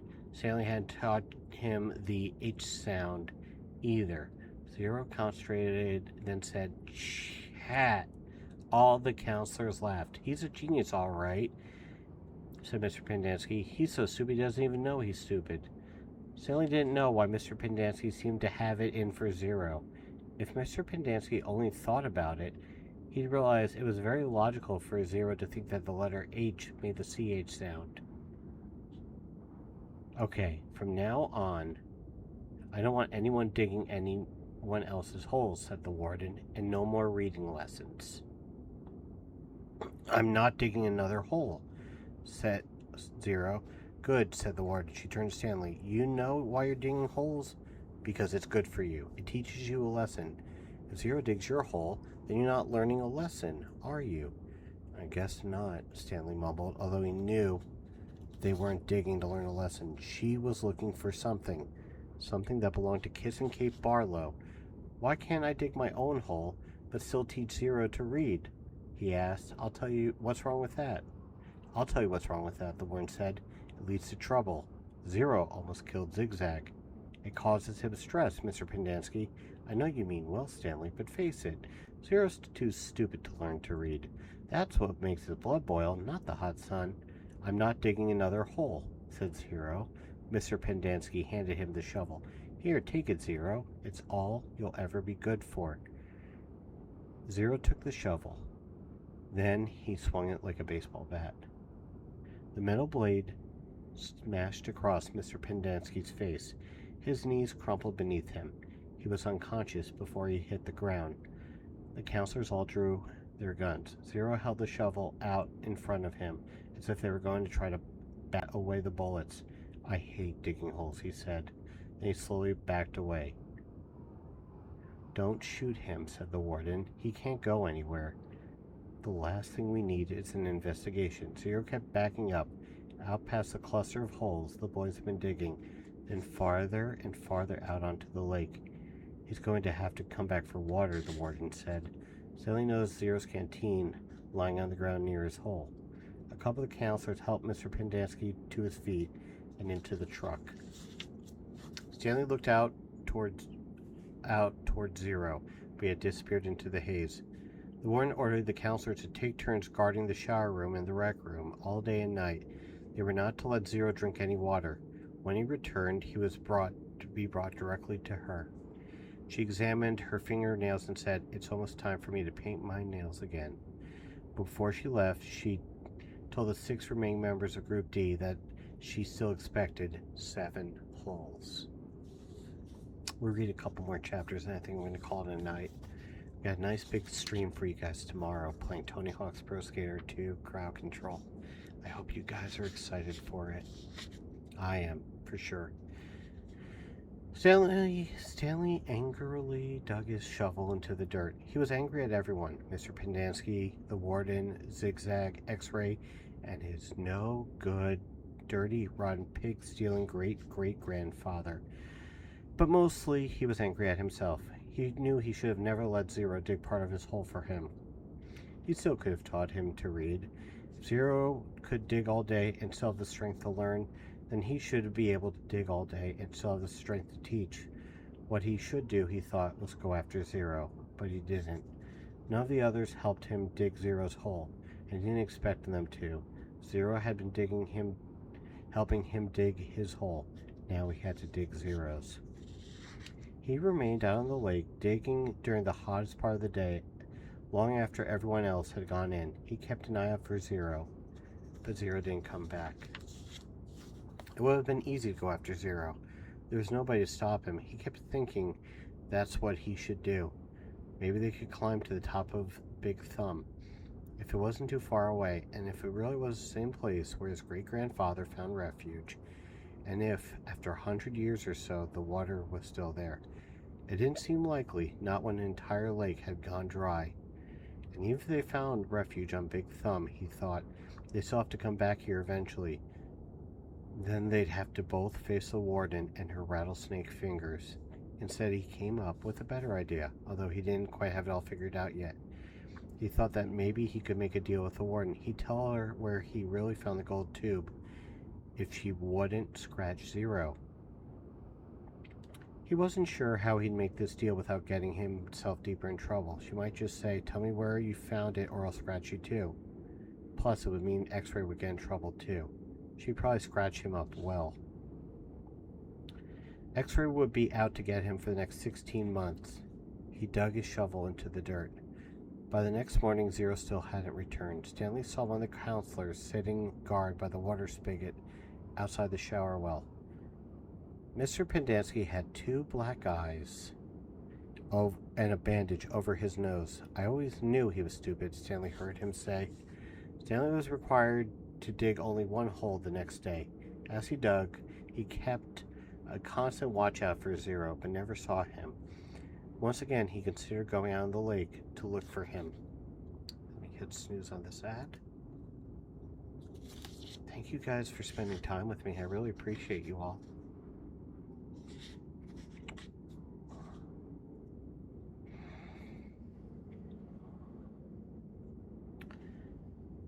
Once again, he considered going out on the lake to look for him, but he began to realize that it was already too late. He only hoped that Zero had found God's thumb on his own. It wasn't impossible. His great-grandfather had found it. For some reason, his grandfather had felt the urge to climb atop of the mountain. Maybe Zero would feel the same urge, if it was the same mountain, if water was still there. He tried to convince himself it wasn't impossible. There had been a storm just a few days ago. Maybe Big Thumb was actually some kind of natural water tower that caught and stored the rain. It wasn't impossible. He returned to his tent to find the warden, Mr. Sir, and Mr. Pendanski all waiting for him. "Have you seen Zero?" the warden asked him. "No." "No sign of him at all?" "No." "Do you have any idea where he went?" "No." "You know you're not doing him any favors if you're lying," said Mr. Sir. "He can't survive out there for more than a day or 2. "I don't know where he is." All 3 stared at Stanley as if they were trying to figure out if he was telling the truth. Mr. Pendanski's face was so swollen he could barely open his eyes. They were just slits. "You sure he has no family?" the warden asked Mr. Pendanski. "He's a ward of the state," Mr. Pendanski told her. "He was living on the streets when he was arrested." "Is there anyone who might ask questions? Some social worker who took an interest in him?" "He had nobody," said Mr. Pendanski. "He was nobody." The warden thought for a moment. "Okay, I want you to destroy all of his records." Mr. Pendanski nodded. "He was never here," said the warden. Mr. Sir nodded. "Can you get into the state files from our computer?" she asked Mr. Pendanski. "I don't want anyone in the AG's office to know he was here." "I don't think I can erase him completely from the state files," said Mr. Pendanski. "To make cross-references, but I can make it so it would be very difficult for everyone to ever find a record of him. Like I said, though, no one will ever look. No one cares about Hector Zeroni." "Good," said the warden.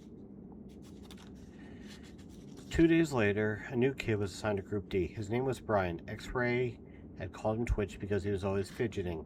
Twitch was assigned Zero's bed, and Zero's crate. Vacancies don't last long at Camp Green Lake. Twitch had been arrested for stealing a car. He claimed he could break into a car, disconnect the alarm, and hotwire the engine all in less than a minute. "I never planned to, steal one," he told them.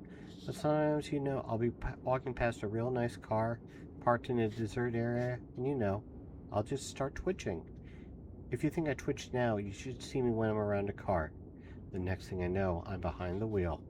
Stanley lay across the scratchy streets. It occurred to him that his cot no longer smelled bad. He wondered if the smell had gone away, or if he'd just gotten used to it. "Hey, Caveman," said Twitch, "do we really have to get up at 4:30? "You get used to it," Stanley told him. "It's the coolest part of the day." He tried not to think about Zero. It was too late. Either he made Big Thumb or... What worried him the most, however, wasn't that it was too late. What worried him the most was what really ate at his insides was the fear that it wasn't too late. What if Zero was still alive? Desperately crawling across the dirt, searching for water, he tried to force the image out of his mind. The next morning, out on the lake, Stanley listened as Mr. Soul told Twitch the requirements for a hole, as wide and as deep as your shovel. Twitch fidgeted. His finger drummed across the wooden shaft of his shovel, and his neck moved from side to side. "You won't be twitching so much after digging all day," Mr. Sir told him. "You won't have the strength to wiggle your pinky." He popped some sunflower seeds into his mouth, deftly chewed them, and spat out the shells.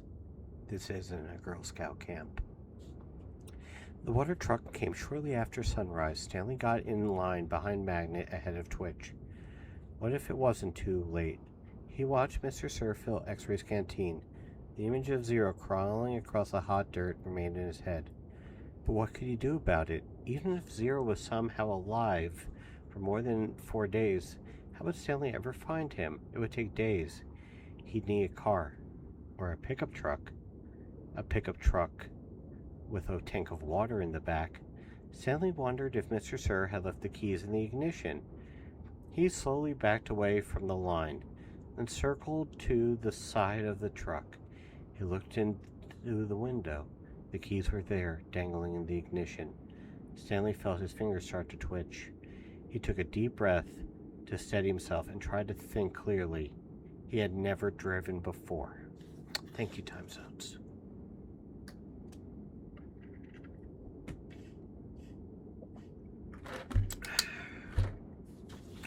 Let me snooze this ad break. There are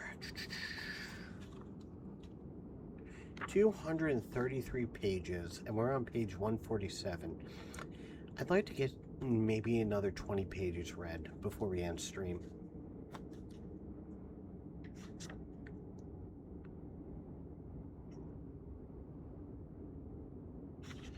How hard could driving be? This is really crazy, he told himself. Whatever he did, he knew he'd have to do it quickly before Mr. Sir noticed. It's too late, he told himself. Zero couldn't have survived. But what if it wasn't too late? He took another deep breath. Think about this, he said, he told himself. But there wasn't time to think. He flung open the door to the truck and quickly climbed inside. Hey, shouted Mr. Sir. He turned the key and stepped on the gas pedal. The engine revved. The truck didn't move. He pressed a pedal to the floor. The engine roared, but the truck was motionless. Mr. Sir came running around the side of the truck. The door was still open. Put it in gear, shouted Twitch. The gear shift was on the floor seat next to him. Stanley pulled the lever back until the arrow pointed at the letter D for drive. The truck lurched forward. Stanley jerked back against his seat and tightly gripped the wheel as the truck accelerated. His foot was pressed to the floor. The truck went faster and faster across the dry lake bed and bounced over piles of dirt. Suddenly, Stanley was slammed forward and then instantly backwards as an airbag exploded in his face. He fell out of the door and onto the ground. He had driven straight into a hole. He laid on his back, staring at the truck, which struck lopsided into the ground. He sighed. He couldn't blame his no-good, dirty, rotten, pig-stealing great-great-grandfather for this one. This time it was his own fault, 100%. He'd probably just done the stupidest thing he'd ever done in his miserable life. He managed to get to his feet. He was sore, but he didn't think he had broken any bones. He glanced back at Mr. Sir, who remained where he was, staring at Stanley. He ran. His canteen was strapped around his neck. It banged against his chest as he ran, and every time it hit him, it reminded him that it was empty, empty, empty. He slowed to a walk. As far as he could tell, nobody was chasing him. He could hear voices coming back by the truck, but he couldn't make out the words. Occasionally, he'd hear the revving of an engine, but the truck wasn't going anywhere anytime soon. I know it was an automatic. Imagine if he had to, shift into gear with a manual. Also, how do they normally drive the truck if the lake's... I always pictured, just potholes everywhere. And how have they not found more of the treasure if they hadn't dug near Stanley's original hole? Think about that. It's a little bizarre, isn't it? He headed in what he thought was the direction of Big Thumb. He couldn't see it through the haze. Walking helped him calm down and allowed him to think clearly. He doubted he could make it to Big Thumb, and with no water in his canteen, he didn't want to risk his life on the hope that he'd find refuge there. He'd have to return to camp. He knew that, but he was in no hurry. It would be better to return later, as if everyone had a chance to calm down. As long as he came this far, he might as well look for Zero. He decided he would walk for as long as he could until he was too weak to go any further. Then he would turn around and go back. He smiled as he realized that it wouldn't quite work. He would only go halfway as far as he thought he could, so he'd still have to have the strength to return. Then he'd have to make a deal with the warden, tell her where he found Kate Barlow's lipstick tube, and beg for mercy. He was surprised by how far the holes extended. He couldn't even see the camp compound anymore, but he still kept passing holes. Just when he thought he passed the last hole, he came across another cluster of them, a little farther away. Back at the compound, they had dug in a systematic order, row upon row upon row, allowing space for the water truck, but out here there was no system. It was as if, every once in a while, in a fit of frustration, the warden would just pick at a spot at random and say, "What the hell? Dig here." It was like trying to guess the winning numbers in a lottery.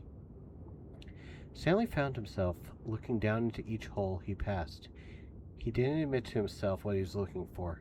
As more than an hour gone by, he thought he had surely seen the last hole. But then, off to the left, he saw another cluster of them. He didn't actually see the holes. He saw the mounds of dirt that surrounded him. He stepped over the mounds and looked into the first hole. His heart stopped. Down at the bottom was a family of yellow-spotted lizards. Their large red eyes looked up at him. He leapt back over the mound and ran. He didn't know if they were chasing him. He thought he might have seen one leap out of the hole. I have a dog ear here. He ran till he couldn't run any farther, then collapsed. They hadn't come after him. He sat there after a while and caught his breath. As he got back to his feet, he thought he noticed something on the ground, maybe 50 yards away. It didn't look like much, maybe just a big rock. But in a land of nothingness, any little thing seemed unusual. He walked slowly towards it. The encounter with the lizards made him very cautious. It turned out to be an empty sack of sunflower seeds. He wondered if the same one Magda had stolen from Mr. Sir, although it didn't seem likely. He turned it inside out and found one seed stuck to the burlap. That was lunch. The sun was almost directly overhead. He figured he could walk for no more than another hour, maybe two, before he had to head back. It seemed pointless. He could see nothing ahead of him, nothing but emptiness. He was hot, tired, hungry, and most of all thirsty. Maybe he should just turn around now. Maybe he had already gone halfway and didn't know it. Then, looking around, he saw a pool of water less than 100 yards away from where he was standing. He closed his eyes and opened them to make sure he wasn't imagining it. The pool was still there. He hurried towards it. The pool hurried away from him, moving as he moved, stopping when he stopped. There wasn't any water. It was a mirage caused by the shimmering of heat rising off the ground. He kept walking. He still carried the empty sack of sunflower seeds. He didn't know if he might find something to put it in. After a while, he thought he could make out the shape of mountains through the haze. At first, he wasn't sure if this was another kind of mirage, but the farther he walked, the clearer they came into view. Almost straight ahead of him, he could see what looked like a fist, with his thumb sticking up. He didn't know how far away it was, 5 miles, 50 miles. One thing for certain, he was more than halfway. He kept walking towards it, although he didn't know why. He knew he'd have to turn around before he got there. But every time he looked up, it seemed to encourage him, giving him a thumbs-up sign.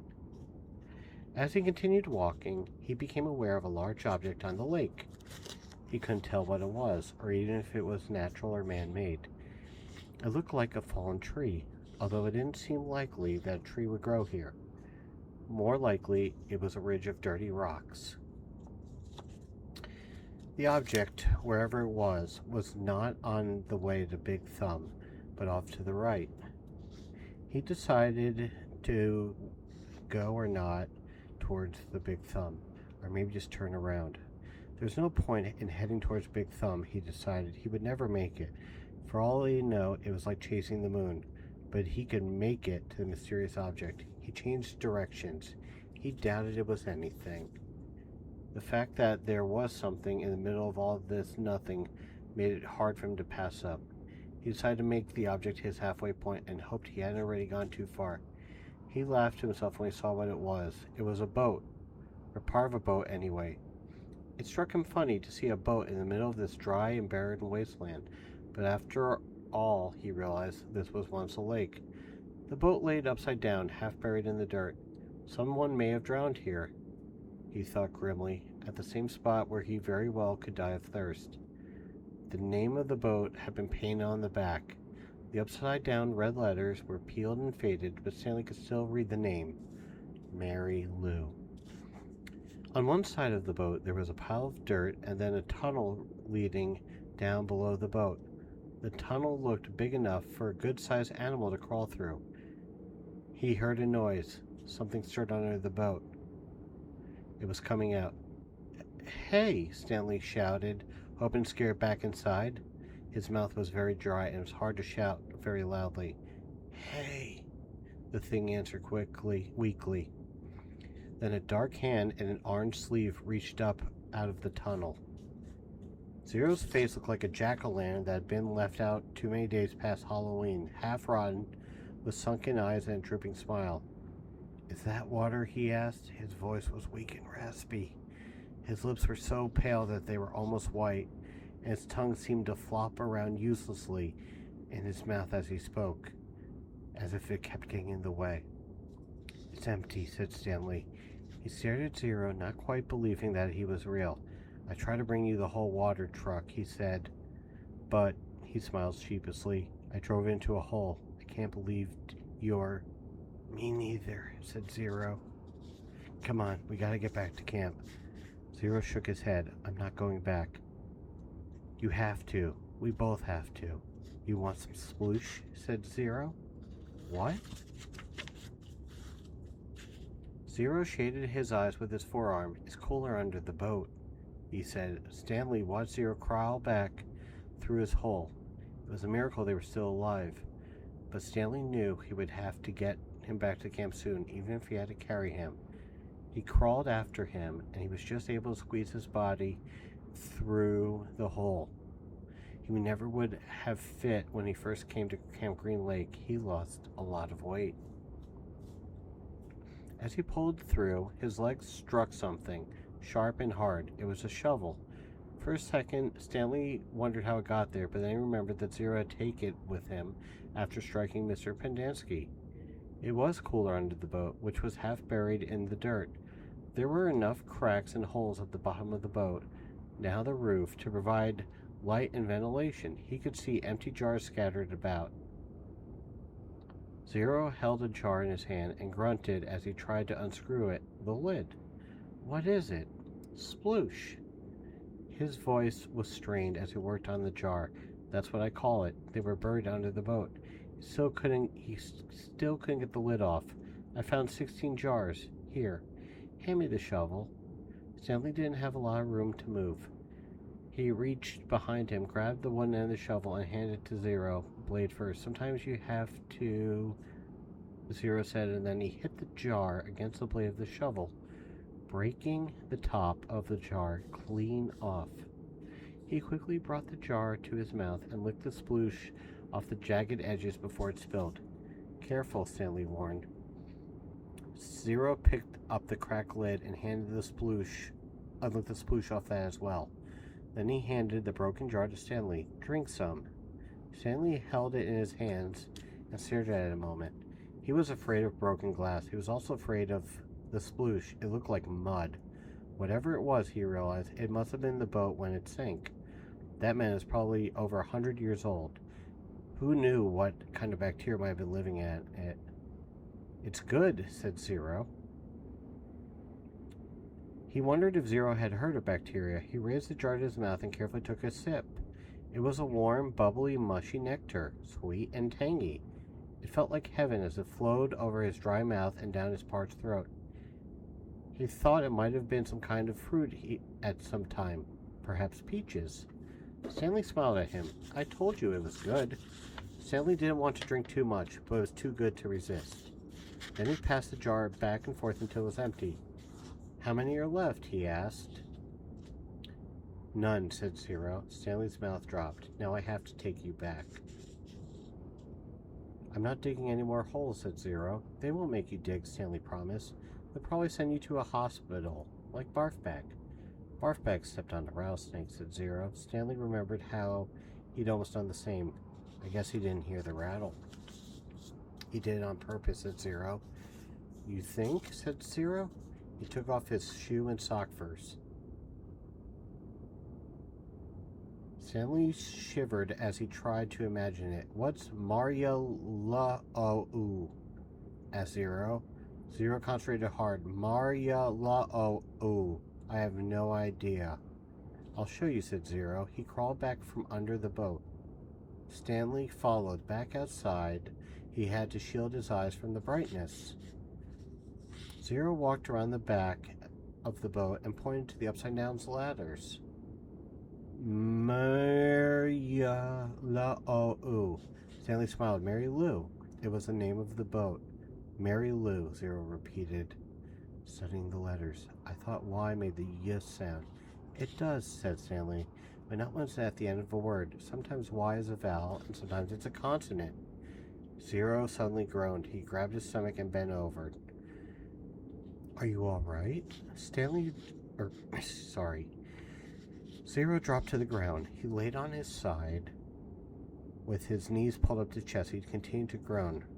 Stanley watched helplessly. He wondered if it was a sploosh. He looked back towards Camp Green Lake. At least he thought it was the direction of Camp Green Lake. He wasn't entirely sure. Zero stopped moaning, and his body slowly unbent. I'm taking you back, said Stanley. Zero managed to sit up. He took several deep breaths. Look, I got a plan so you won't get in trouble, Stanley assured him. Remember when I found the gold tube? Remember? I gave it to X-Ray, and the Warden went crazy, making a stick where she thought X-Ray found it. I think if I tell the Warden where I really found it, I think she'll let us off. I'm not going back, said Zero. You got nowhere else to go, said Stanley. Zero said nothing. You'll die out here, said Stanley. Then I'll die out here. Stanley didn't know what to do. He had come to rescue Zero and instead drank the last of his sploosh. He looked off at the distance. I want you to look at something. I'm not. I just want you to look at something there. See the one that has something sticking out of it? Yeah, I think. What does it look like to you? Does it look like anything? Zero said nothing, but as he studied the mountain, his right hand slowly formed a fist. He raised his thumb. His eyes went back from the mountain to his hand, and then back to the mountain. Alright, this is going to be the last chapter. I am starting to get tired. They put 4 of the unbroken jars into the burlap sack in case they might be able to use them. Stanley carried the sack. Zero held the shovel. I should warn you, Stanley said. I'm not exactly the luckiest guy in the world. Zero wasn't worried. When you spend your whole life living in a hole, he said, the only way you can go is up. They gave each other the thumbs up sign and then headed out. It was the hottest part of the day. Stanley's empty canteen was still strapped around his neck. He thought back to the water truck, wishing he at least stopped and filled his canteen before running off. They hadn't gone very far before Zero had another attack. He clutched his stomach as he let himself fall to the ground. Stanley could only wait for it to pass. The sploosh had saved Zero's life, but now was destroying him from the inside. He wondered how long it would be before he, too, felt the effects. He looked at the big thumb. It didn't seem any closer than when he first started out. Zero took a deep breath as he managed to sit up. Can you walk? Stanley asked him. Just give me a second, Zero said. He took another breath, then, using the shovel, pulled himself back to his feet. He gave Stanley a thumbs-up sign, and they continued. Sometimes, Stanley would try to go a long while without looking at Big Thumb. He made a mental snapshot of how it looked, then wait maybe 10 minutes before looking at it again to see if it seemed closer. It never did. It was like chasing the moon. And if they ever reached it, he realized, then they'd still have to climb it. I wonder who she was, said Zero. Who? Mary Lou, said Zero. Stanley smiled. I guess she was once a real person on a real lake. It's hard to imagine. I bet she was pretty, said Zero. Somebody must have loved her a lot to name a boat after her. Yeah, said Stanley. I bet she looked great in a bathing suit, sitting in the boat while her boyfriend rowed. Zero used the shovel as a third leg. 2 legs weren't enough to keep him up. I've got to stop and rest, he'd say after a while. Stanley looked at Big Thumb. It still didn't look any closer. Come on.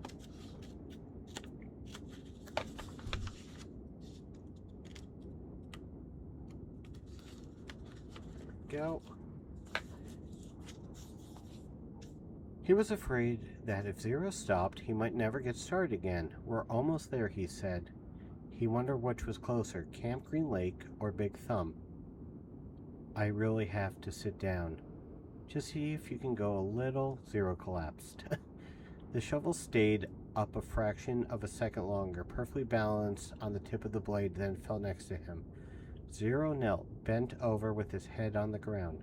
Stanley could hear a very low moaning sound coming from him. He looked at the shovel and couldn't help but think that he might need to dig Zero's grave, Zero's last hole.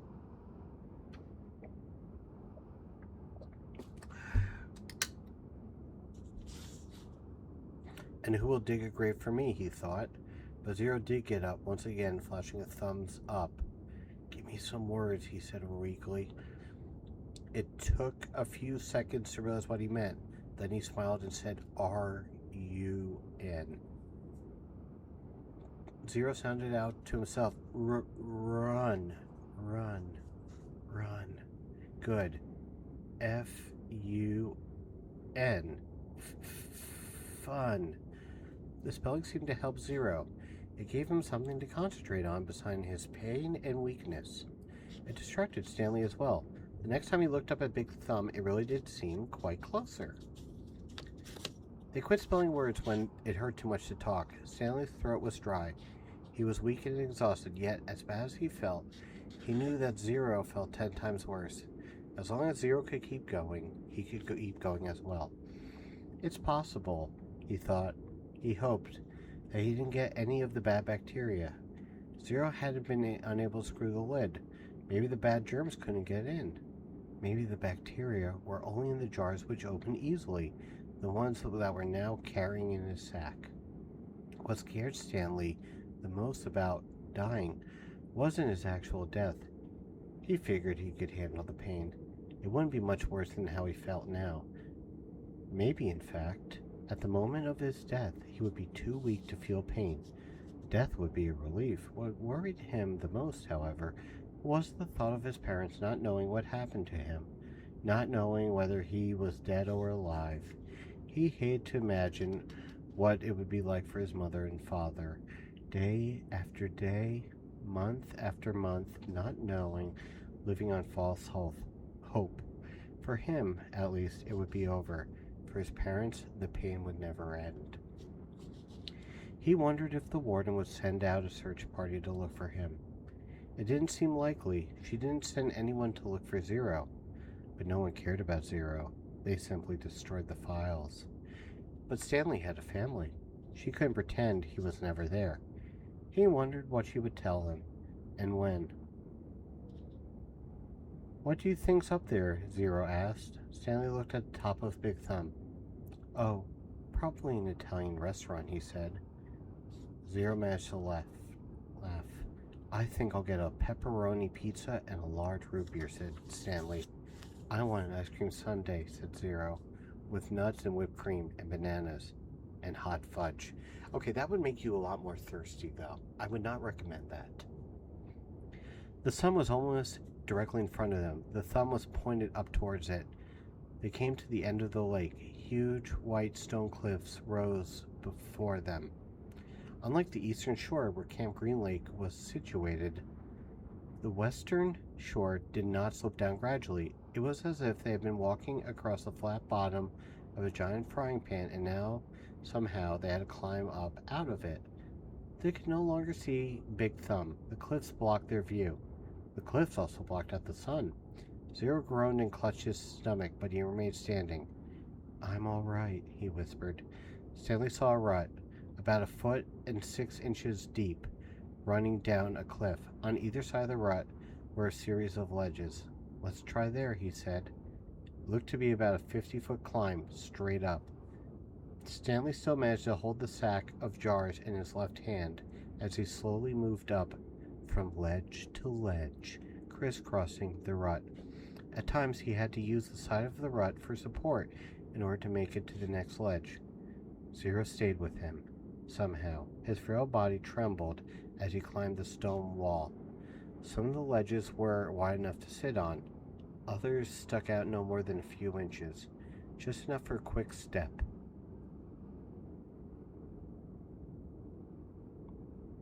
Stanley stopped about 2/3 of the way up on a fairly wide ledge. Zero came up alongside him. What's a trailer kid watching the previews before a movie? Huh. Oh, yeah. Celestial Kitty grew up in a trailer park. You okay? Stanley asked. Outward, Gantly. More like get out of here. You okay? Stanley asked.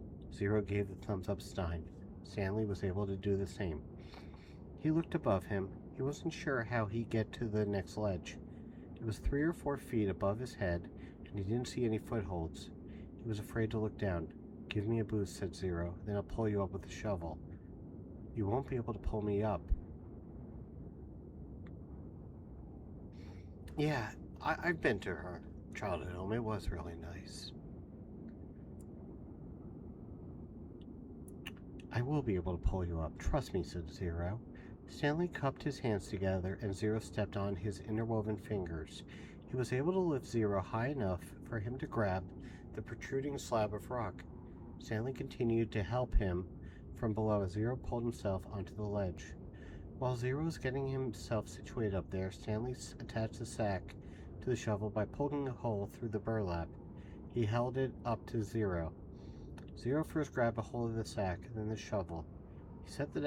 He set the shovel so that half the blade was supported by the rock slab. The wooden shaft hung down towards Stanley. Okay, he said. Stanley doubted if this would work. It was one thing for him to lift Zero, who was half his weight. It was another for Zero to try to pull him up. Stanley grabbed hold of the shovel as he climbed up the rock wall, using the sides of the rut to help support him. His hands moved one over the other up the shaft of the shovel. He felt Zero's hand clasp his wrist. He let go of the shaft with one hand and grabbed the top of the ledge.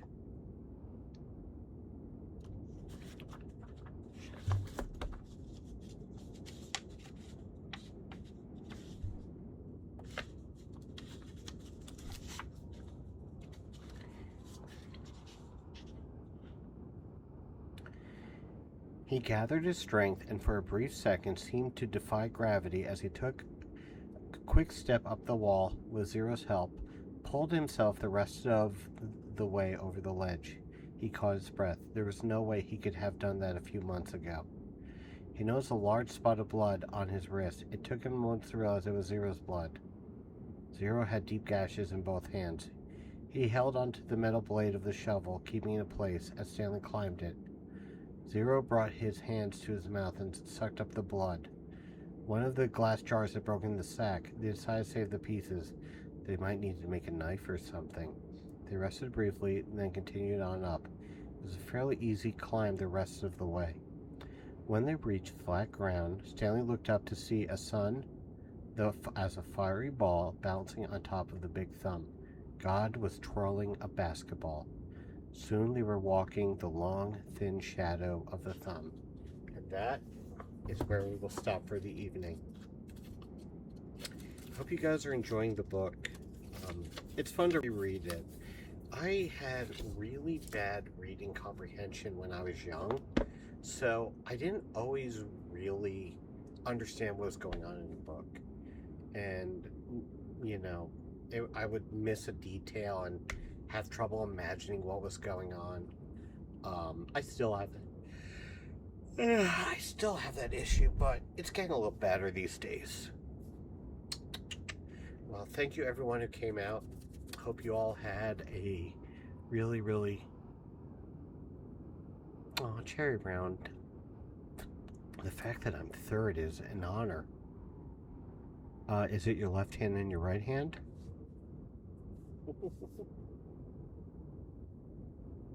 Ben and Jerry. You know what? That's fair. I remember that when I was um, living a lot closer to our local Ben Jerry's, we used to go a lot more, and it was nice. So, we're gonna go ahead and I'm gonna raid the Shrimps channel again. Um, Actually, you know what? No, we're gonna raid a different channel. This is called Marine Mammals Rescue. Marine Mammal Rescue. This channel was what was played at me and Celestial Kitty's wedding, and it is just a oh, I'm sorry. Okay, so you went to Walmart yesterday. You want to get Cherry Garcia, that's part of your name. Okay. That's a classic flavor.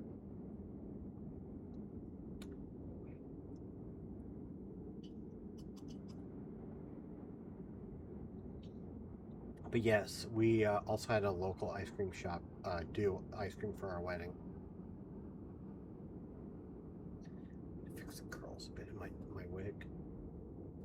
Go on, Cherry. I'll let you finish your story. Anyway, I go and get out of this car and I see this key on my left with this backup light in a parking spot. Uh-huh.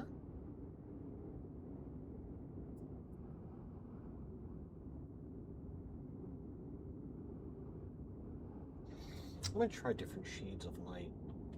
Ooh. That's not bad. Though you can see my stubble and I really don't care for that. Should I tell this guy he's gonna kill someone if he's gonna go in reverse? Uh-huh.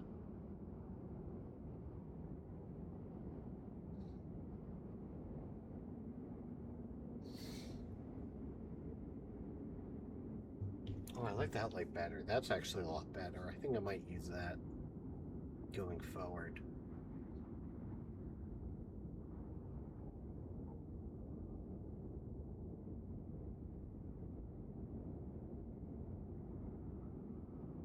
So his window's open and I can see the backup camera. Oh boy. I'm on board for the story, Cherry.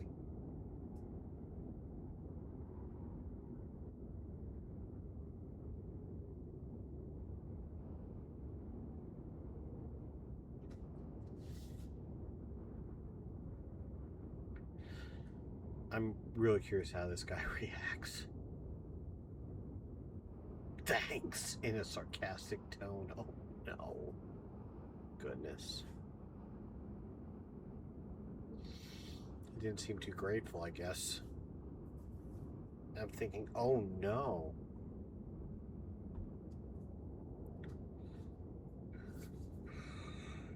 He is now playing a park.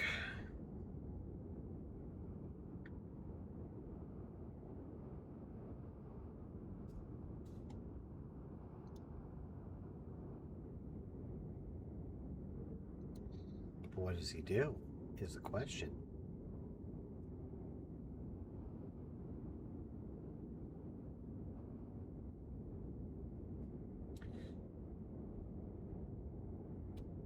So say, just so you know, reverse is the one where you'll go backwards if you let go of the brake. He was like, thanks.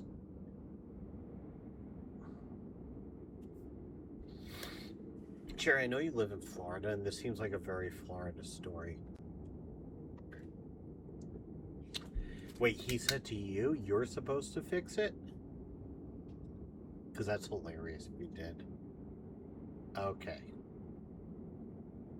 Alright, so what happened? Did he drive off normally? Or what ended up happening?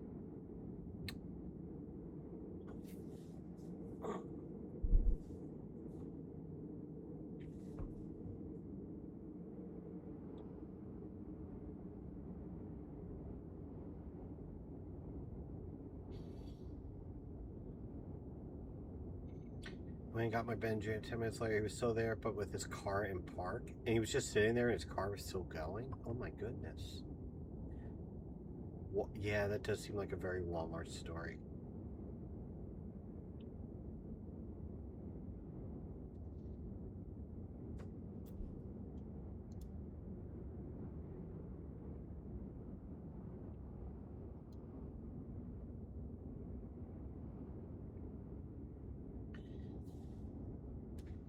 Yeah, like he didn't want to admit he was wrong. Okay, I have a story about my favorite bad driver. It's a much shorter story, but I do love this story a lot. Um, I was driving, and it was pretty far away where I was from my house. I had just taken Chloe. This was like years and years ago. I used to take Chloe to a doggy daycare that was about 30 minutes away from where I lived. But we liked to do it because it was a chance for her to get out and just kind of play with a bunch of people, um, or a bunch of other dogs. So I'm getting ready. Ice cream sounds so good, doesn't it, Chuck? How you doing, Chuck? Welcome on in. Yeah, the trainer was really good. She took good care of us. How was your stream, Chuck? I hope you're doing well. We're actually getting ready to wrap up, but we had a nice cozy time reading Holes. We are reading a book. We're doing a nice, quiet. Hey. So I'm getting ready to turn left at this really big intersection, and this car, and it was like not a really big intersection. It was kind of residential, and this car comes blaring. Just I hear it rev, and it goes vroom, and I honk up my horn, and this lady rolls down her window and yells at me, "I'm too blessed to be stressed," and then honks her horn and drives off. And she sounded like the most stressed out lady I've ever met in my life. She was definitely very stressed and not blessed at all. She was a very stressed lady, and I hope she became blessed. So, unfortunately, Chuck, we are getting ready to call it an evening. I have been reading straight for 2.5 hours, and I'm exhausted. So, we are going to be reading, because I'm worried that some people might have fallen asleep, and that's okay. I don't want to read someone I normally read who is, loud. So, we're going to read a really chill channel.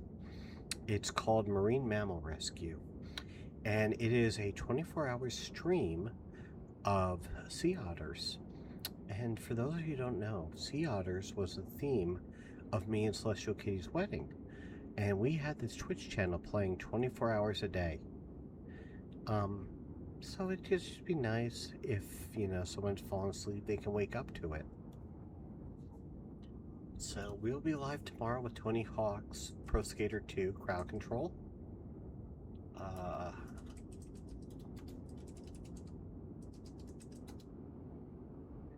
It is follower only, but you can just...